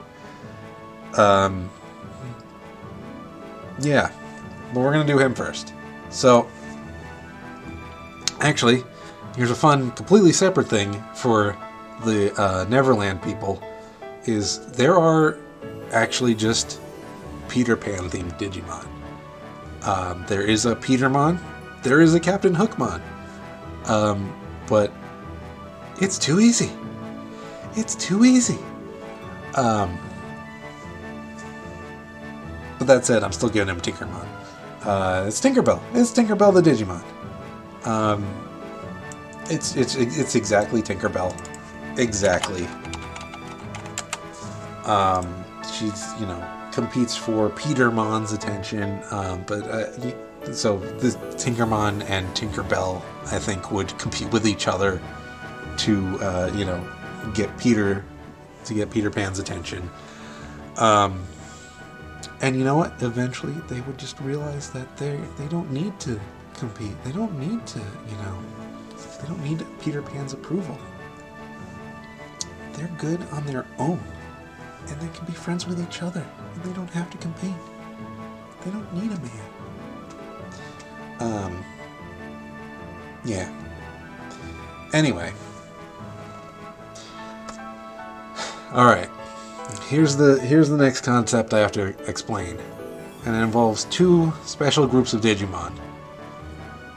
One is called the Warrior 10. And it's 10 Digimon who each embody like one of the principal elements of the digital world, like, fire, air, water, earth, metal, light, dark. Water and ice are separated out into 2 elements because, of course, they are. Anyway, so there were 10 ancient Digimon who each embodied an element, and they fought against an enemy who, if I get to Kingdom Hearts 3 of this, I can explain who that was. So I'm not going to tell you now. But anyway, most of them died. But they were like legendary Digimon who imparted their power and kind of became like the patron deities of their descendants. Like the fire one gave its power to all the dragon and fire Digimon descendants. But like the Digimon specifically who died, their powers were split in 2, and they became legendary spirits, and they are like embodiments of each of these elements, and kind of like there's like a human's version of each and a beast version of each, and each was like a half of this ancient Digimon's power. And the reason they're special is that spirits, much like armors, don't quite fit in the child, adult, perfect, ultimate setup there. They're their own thing. They don't quite land in any one specifically. Like the human version spirit is kind of like very strong adult level. The beast version of the spirit is usually like very strong perfect level. And then there's a fusion version where the spirits recombine. And they reach like, it's kind of like ultimate level.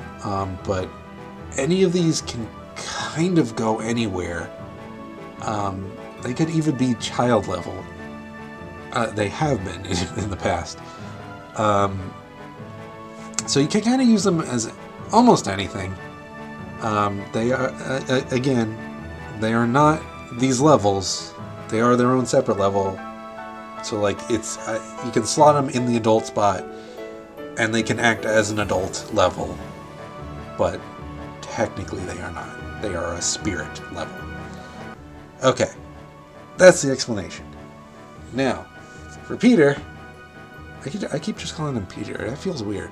For Peter, I'm going to give him the wind spirits. So they're actually like uncomfortably dressed, these spirits, but they fit him because all of them are trickstery and fun-loving Digimon and not super combat focused. But this is Fairymon. In English it was Kazemon because they butchered the translations in Season 4. Don't get me started on that. So that's the human spirit of wind. The beast spirit of wind is Shutimon. Both are very fun-loving, both like to play pranks. They're not combat Digimon. It fits very well in with Peter Pan's whole thing. And then they do have a fusion where they recombine, but because Peter is an ageless jerk, I don't know. I'm actually going to give him the ancient version, which is also a potential thing that they can do, is to recombine into their ancient version. So this is Ancient Irismon. Irismon. An Ancient Irismon actually, like it likes to soar around and erect rainbow bridges for other Digimon, which all the Peter Pan games out there, you know, it's kind of a thing. There's a lot of rainbows in Neverland and whatever. Yeah, I think that works. Anyway, remember spirits for later. Alright, we're moving on to Hook. Now, again, there's a Captain Hook Digimon, but it doesn't fit Captain Hook of Disney fame, because look at this guy. Look at this anime twink here, and you tell me that this fits, you know, Disney Hook. No, we're not doing that. We're not doing that. Oops, I almost deleted something off of OBS. No, I'm getting rid of Captain Hookmon. It just doesn't fit him. What I am giving him instead is regular Hookmon. It's just regular Hookmon. It's an adult. We're starting here because I did not have a good child. It's a standard pirate dude. I could certainly save him for other characters for later, but it just it's more on the cartoony side, which I think fits Hook better than the other pirates of the Kingdom Hearts series. So we're gonna put him here. We're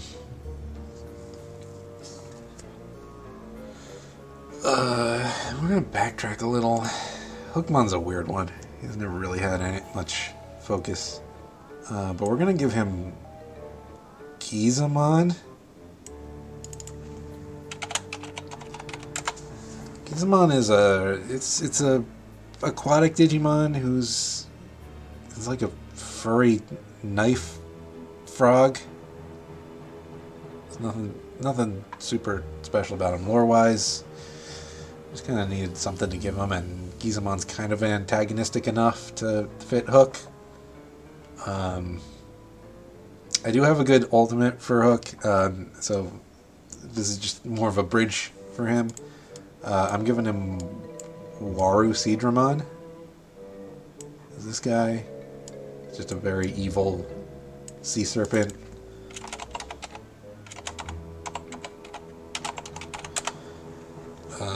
Not to be confused with the very similar looking Mega Seedramon. This is the evil version of that.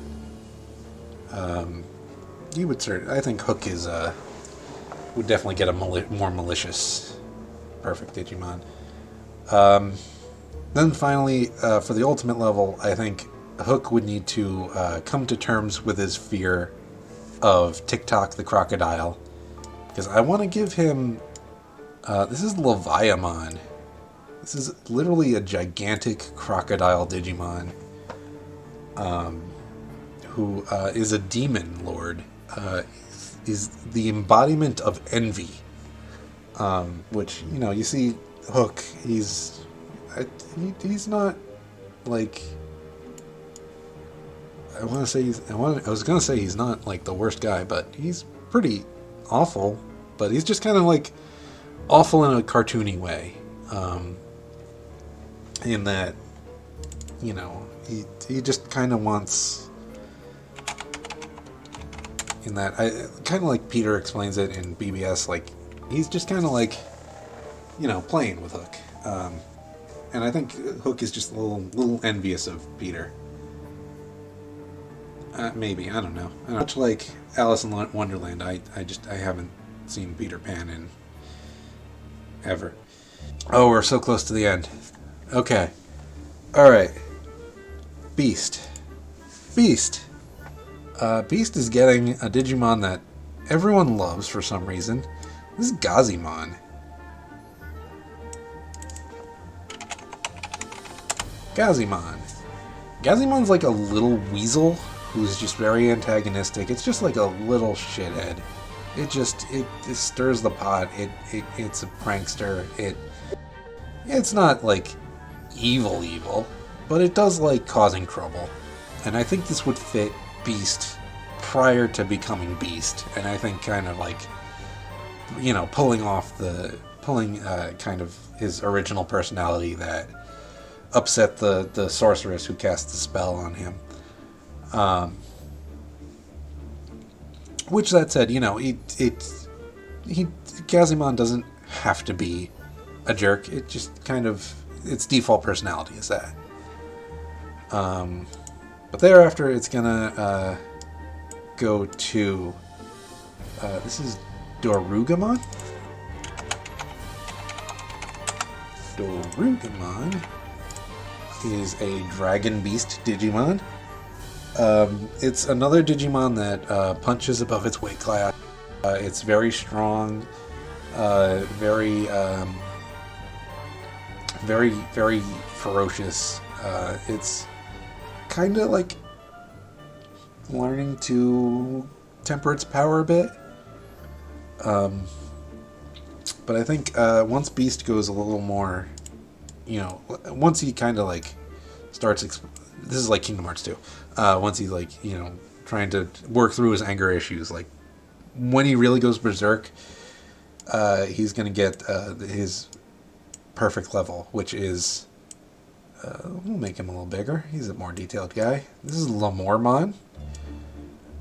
He is a rabbit werewolf.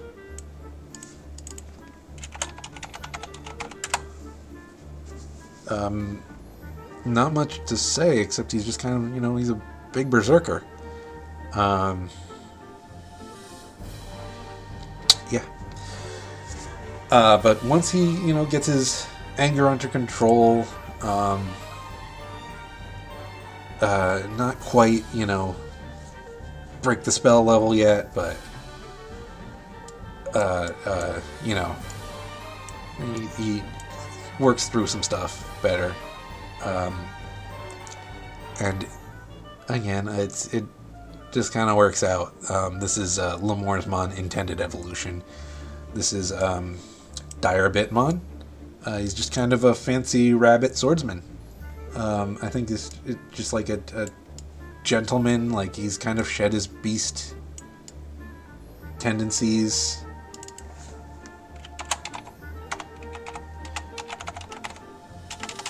The two T's? I'm gonna go with two T's. Somebody's gonna correct me. Nope, it was two B's. I know how to spell rabbit. Leave me alone. I've been doing this for 2 hours. My throat is getting fucking raw. This is not something an introvert should be doing. This is 2 hours more than I usually speak a day. This is like fighting Zoltan, I guess. Just finally shedding all his rage and just kind of learning to regain his humanity and so on and so forth. Love his, you know, friends and family and Belle and so on and so forth. And whatever. I'm going to mute my desktop audio because I think there's Discord notifications coming through. Let's move on to Maleficent. Now, we could just do a magic dragon thing, I guess. But I don't think that fits Maleficent. Maleficent wouldn't want anyone who could challenge her. Maleficent would want an easily controllable pawn. Hence Pete. So I think her Digimon would be in that same vein. I'm gonna give her as a. I have the adult first, but we'll start with the child. This is Sound Birdramon.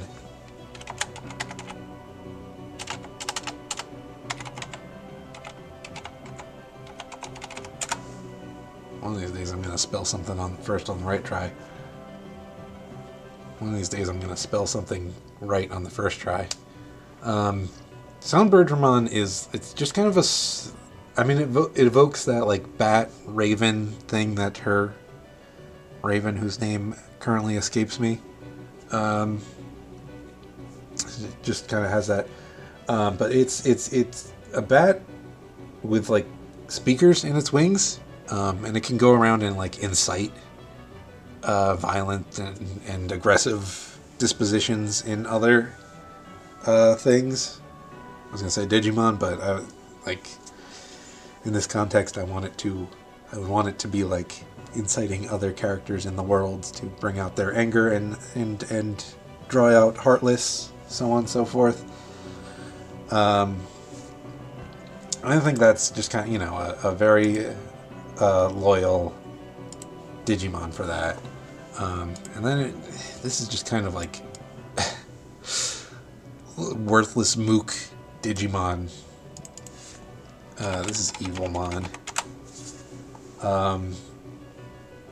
It's a minion, the Digimon, not the yellow stupid things minions. This is like evil minion, the Digimon. You know what I'm saying. Yeah. It's just like a little terror to kind of antagonize Sora and Co. It certainly wouldn't be strong. It certainly wouldn't be effective at anything. It would just kind of harass everyone. Her perfect level, however, would be... this is another one I have to make big so you can see it. This is Neo Devimon.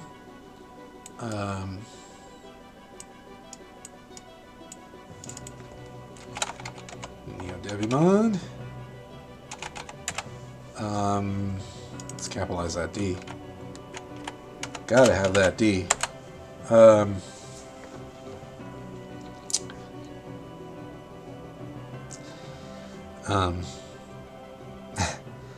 Neo Devimon it's a very strong Digimon, but it's like controlled by the mask it wears. Its power is very inhibited by it, and I think that is still in Maleficent's like doing. Like, she wouldn't want a very strong Digimon because she would fear that it would overpower her and take over.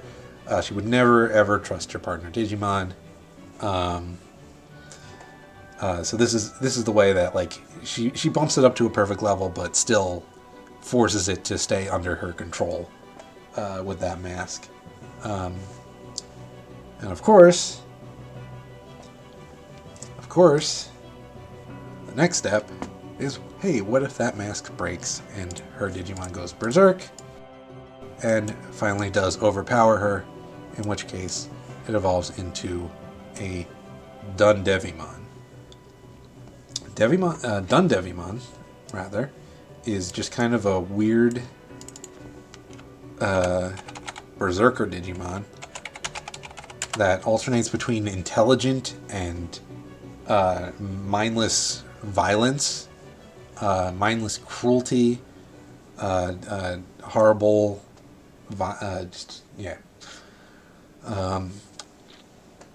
like, this is just kind of this is also just kind of like when Maleficent herself is like losing herself to the darkness, when Riku Ansem stabs her with the Keyblade and unleashes her true darkness or whatever. It's like, hey, imagine fighting Dragon, Maleficent, and Dun Devimon at the same time, and they just sort of like clash with each other sometimes. I don't know. Actually, I think after they're both defeated, I think Dun Devimon would actually absorb Maleficent, and they would fuse into, this is evil god Megidramon. It's an evil god dragon, and this is a Digimon who's just like, I know I'm gonna get a lot of flack for this because this is a protagonist character who had a bad evolution, but it's a Digimon who, like, basically destabilizes the world just by existing. But I think I did just kind of want to give Maleficent a dragon evolution somewhere. Megidramon. Don't cover Dun Devimon. Alright. But yeah, that would kind of be like their fusion thing, and that would be like an extra final boss for you to fight after you beat Dragon Maleficent, at which point they would both die. And she may or may not get her Digimon back after that, who knows. Yeah, we're gonna go to Ansem now. And Ansem actually... How do I want to explain how I thought of this? Ansem and Riku, their Digimon I kind of tied together. So, much like I was gonna give Riku a spirit, if you recall, Ansem was also gonna have a spirit. His, so like, while he's possessing Riku, it would be his evolutions that would happen, and he would have, this is Duskmon. Is Duskmon. This is Digimon, again, punches very high above its weight class. It could certainly fight like on ultimate level tier, even though it's a spirit, so it's not technically an adult level, but it's kind of most other human spirits are. This is the human spirit of darkness. Asterisk. We're going to come back to that. But yeah, like, I think this is kind of also like when Ansem possesses Riku, it's like Riku hasn't gotten his Digimon to evolve yet, so it's kind of like fueling his jealousy towards Sora. And Ansem would give him the Spirit of Darkness, and he would get Duskmon, human Spirit of Darkness. It's just a very cruel Digimon. It like steals the blood of other Digimon that it stabs to heal itself. It's a little fucked up. And then the Beast Spirit of Darkness would be its next evolution. That's Velgarmon. This would be Riku Ansem's adult and perfect level, but secretly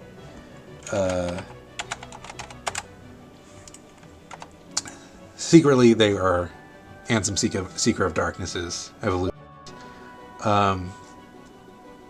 Now, again, how much do I want to say about this? Because it's an idea I had for Terra Xehanort, but we'll cycle back to it, I guess. We'll see if this video even gets posted, and if anyone actually watches it. This is a Digimon called Proto-Gizmon. It's a completely artificial Digimon. It's completely blank. It's not even a real, like, sentient, sapient Digimon on its own. I'm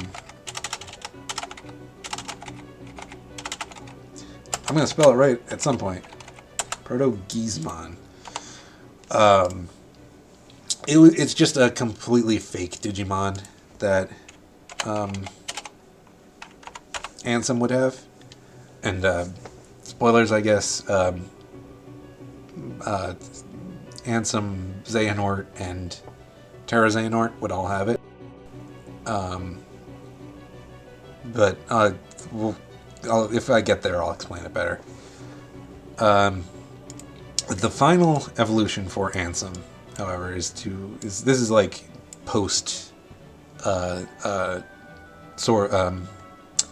Ansem fight. This is, I hope I'm going to pronounce this right, Digimon? It's a Chinese name. This is a mutant Digimon. It's perfect for Final Fantasy, just leather and belts everywhere. But it's a lot like Maleficent's Sound Birdramon. This is a Digimon who kind of just like uses its darkness to like send out signals that instill aggressiveness and anger and negative emotions in people. And I think like this is like before he even met Riku, he probably would have achieved this form and used it to spread the Heartless. It's IAMG-mon.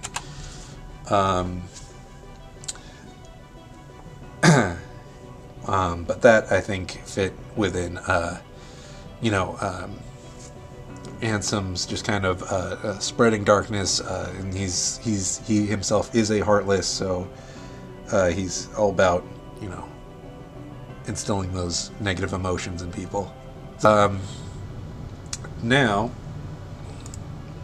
it's time for third concept that I had to explain, and this is, I said Ultimate is the final level, and that's correct, technically, but there's sort of a level higher than that. You may see it called Ultra or Super Ultimate. It comes up, the thing is, it's not technically its own evolution level, but it is like a very high tier Ultimate that it needs an extra step in there to get to that point. Sometimes it's not a hard rule, but yes, some Ultimate Digimon can go even further beyond and go Super Saiyan 3. And go to this higher tier Ultimate level. Of course, Ansem, our final boss, is going to get one in the form of Apocalypse. This is a Digimon who it's basically end of the world. Just as a Digimon, like it's a Digimon who's formed of like the pain and regret of thousands of Digimon who've died from not being able to evolve, and just kind of like their jealous anger all melded into one being. This tiny little thing right at the top is its actual body, and this is just like a moon-sized body with giant chains and claws coming out of it. But this would just be like World of Chaos final boss, Ansem. Apocalypse. Hey, alright. Now, all that, we can go back and do our protagonists. Let's fill in Riku first, because we're coming right off of Ansem, and that's still fresh in your mind. So, I said Ansem had the spirits of darkness, with an asterisk. The asterisk is, those particular spirits of darkness are corrupted versions of them, that are, like, particularly evil. But they are not, like, the true spirits that the original ancient darkness Digimon passed down.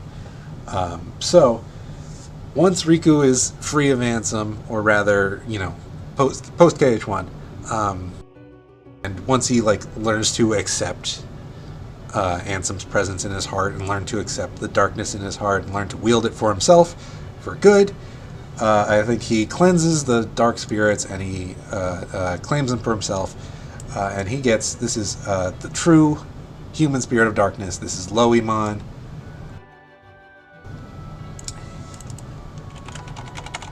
And fitting for Riku, he punches way above his weight class. He can fight on ultimate tier. Then he gets, this is Jaeger Leomon.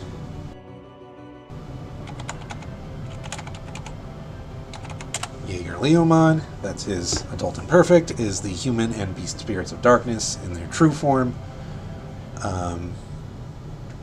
And as he uses darkness for good, and then their fused version is ultimate, which is, we're going to bring him, make it big so you can see it. This is Raihimon.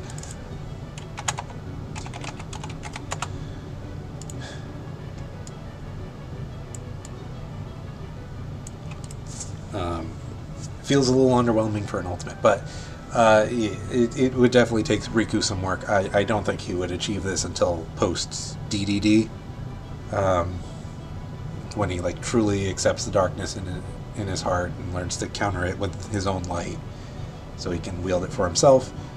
But it's definitely a strong Digimon, and pretty befitting of him.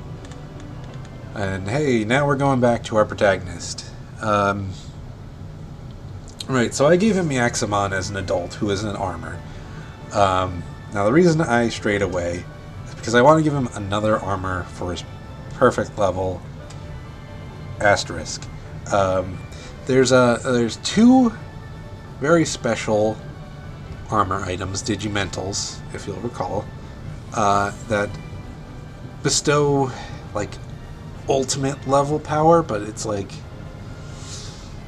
in lore it's supposed to be ultimate or higher. In practice it's more like high perfect, low ultimate, if that. The games kind of don't make it too strong. This is I think like pulling full like friends are my power, like you know, the connections to everyone he's met. He gets this is specifically the Digimental of Miracles, and this is the Digimon that is born of that, and this is Magnamon.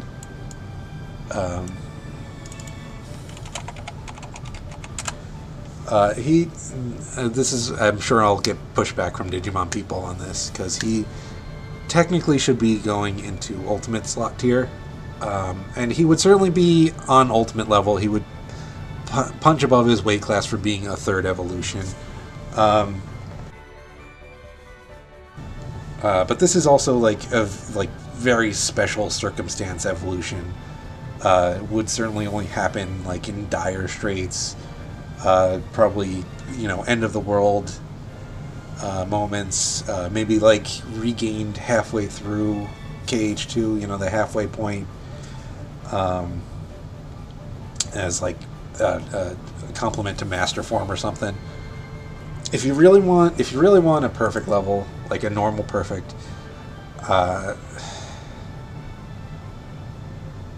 we'll give him a Wingdramon. Give him Magnamon as kind of a special, but through Sora's own power, he would have Wingdramon, I think. Like, you know, as Sora progresses on his journey, he does eventually like kind of embody that wind theme that his name implies. You know, he gets Glide in every single game. Well, you have to work for it in two, but he can get Glide in every game. This is a very wind-based Digimon. It's just it's very powerful. It's constantly flying. It's also it also stabs people with the spear on its back. It feels like it would be Sora's true perfect that he probably wouldn't use super often.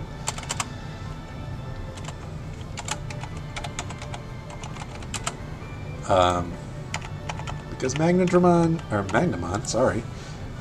because Magnamon, it can still be a perfect, and it can have things evolve from it. In almost any iteration it's in. I shouldn't say that. Certainly in the card game, it's only an adult level in the card game. But you know, it's hence why I wanted to wait to explain, because armor Digimon cause some fuckery around. But either one you want to go with for his perfect. I think his ultimate. This is again. This is through his own power rather than through armor or Miracle Digi-Egg. This is a Digimon called, and I feel a little disappointed because this is a protagonist Digimon. This is Ulforce Vidramon. It's at least in its initial appearance, it's very Sora coded, very goofy, but very strong. It is wind themed. It is speed themed, and he's very noble fighter. He actually has like very rapid healing which is just befitting of a, you know, video game protagonist who can heal himself. This is like post-revival, Final World, Sora. Yeah, kind of just like really understanding himself. Lore-wise, it probably wouldn't be too much stronger than Magnadramon should be. I don't know, video game logic, whatever. It's fine. And then, finally, because he is our protagonist, he has to have his own super ultimate. But this is one I think would be, honestly, either a fusion of Sora, Donald, Goofy's Digimon, or at least Sora and Kairi, or maybe Sora, Kairi, Riku thrown in. This is a Imperial Dramon Paladin mode. In lore, this is Digimon that appears. It's a Holy Knight Digimon, like one of the strongest. Appears in a time of great need, a great disruption of the digital world, and can rescue it from complete collapse.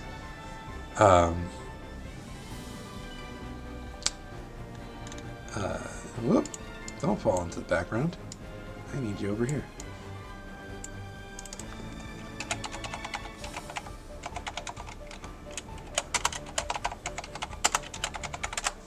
Yeah, that's definitely like final form, very special circumstance Digimon.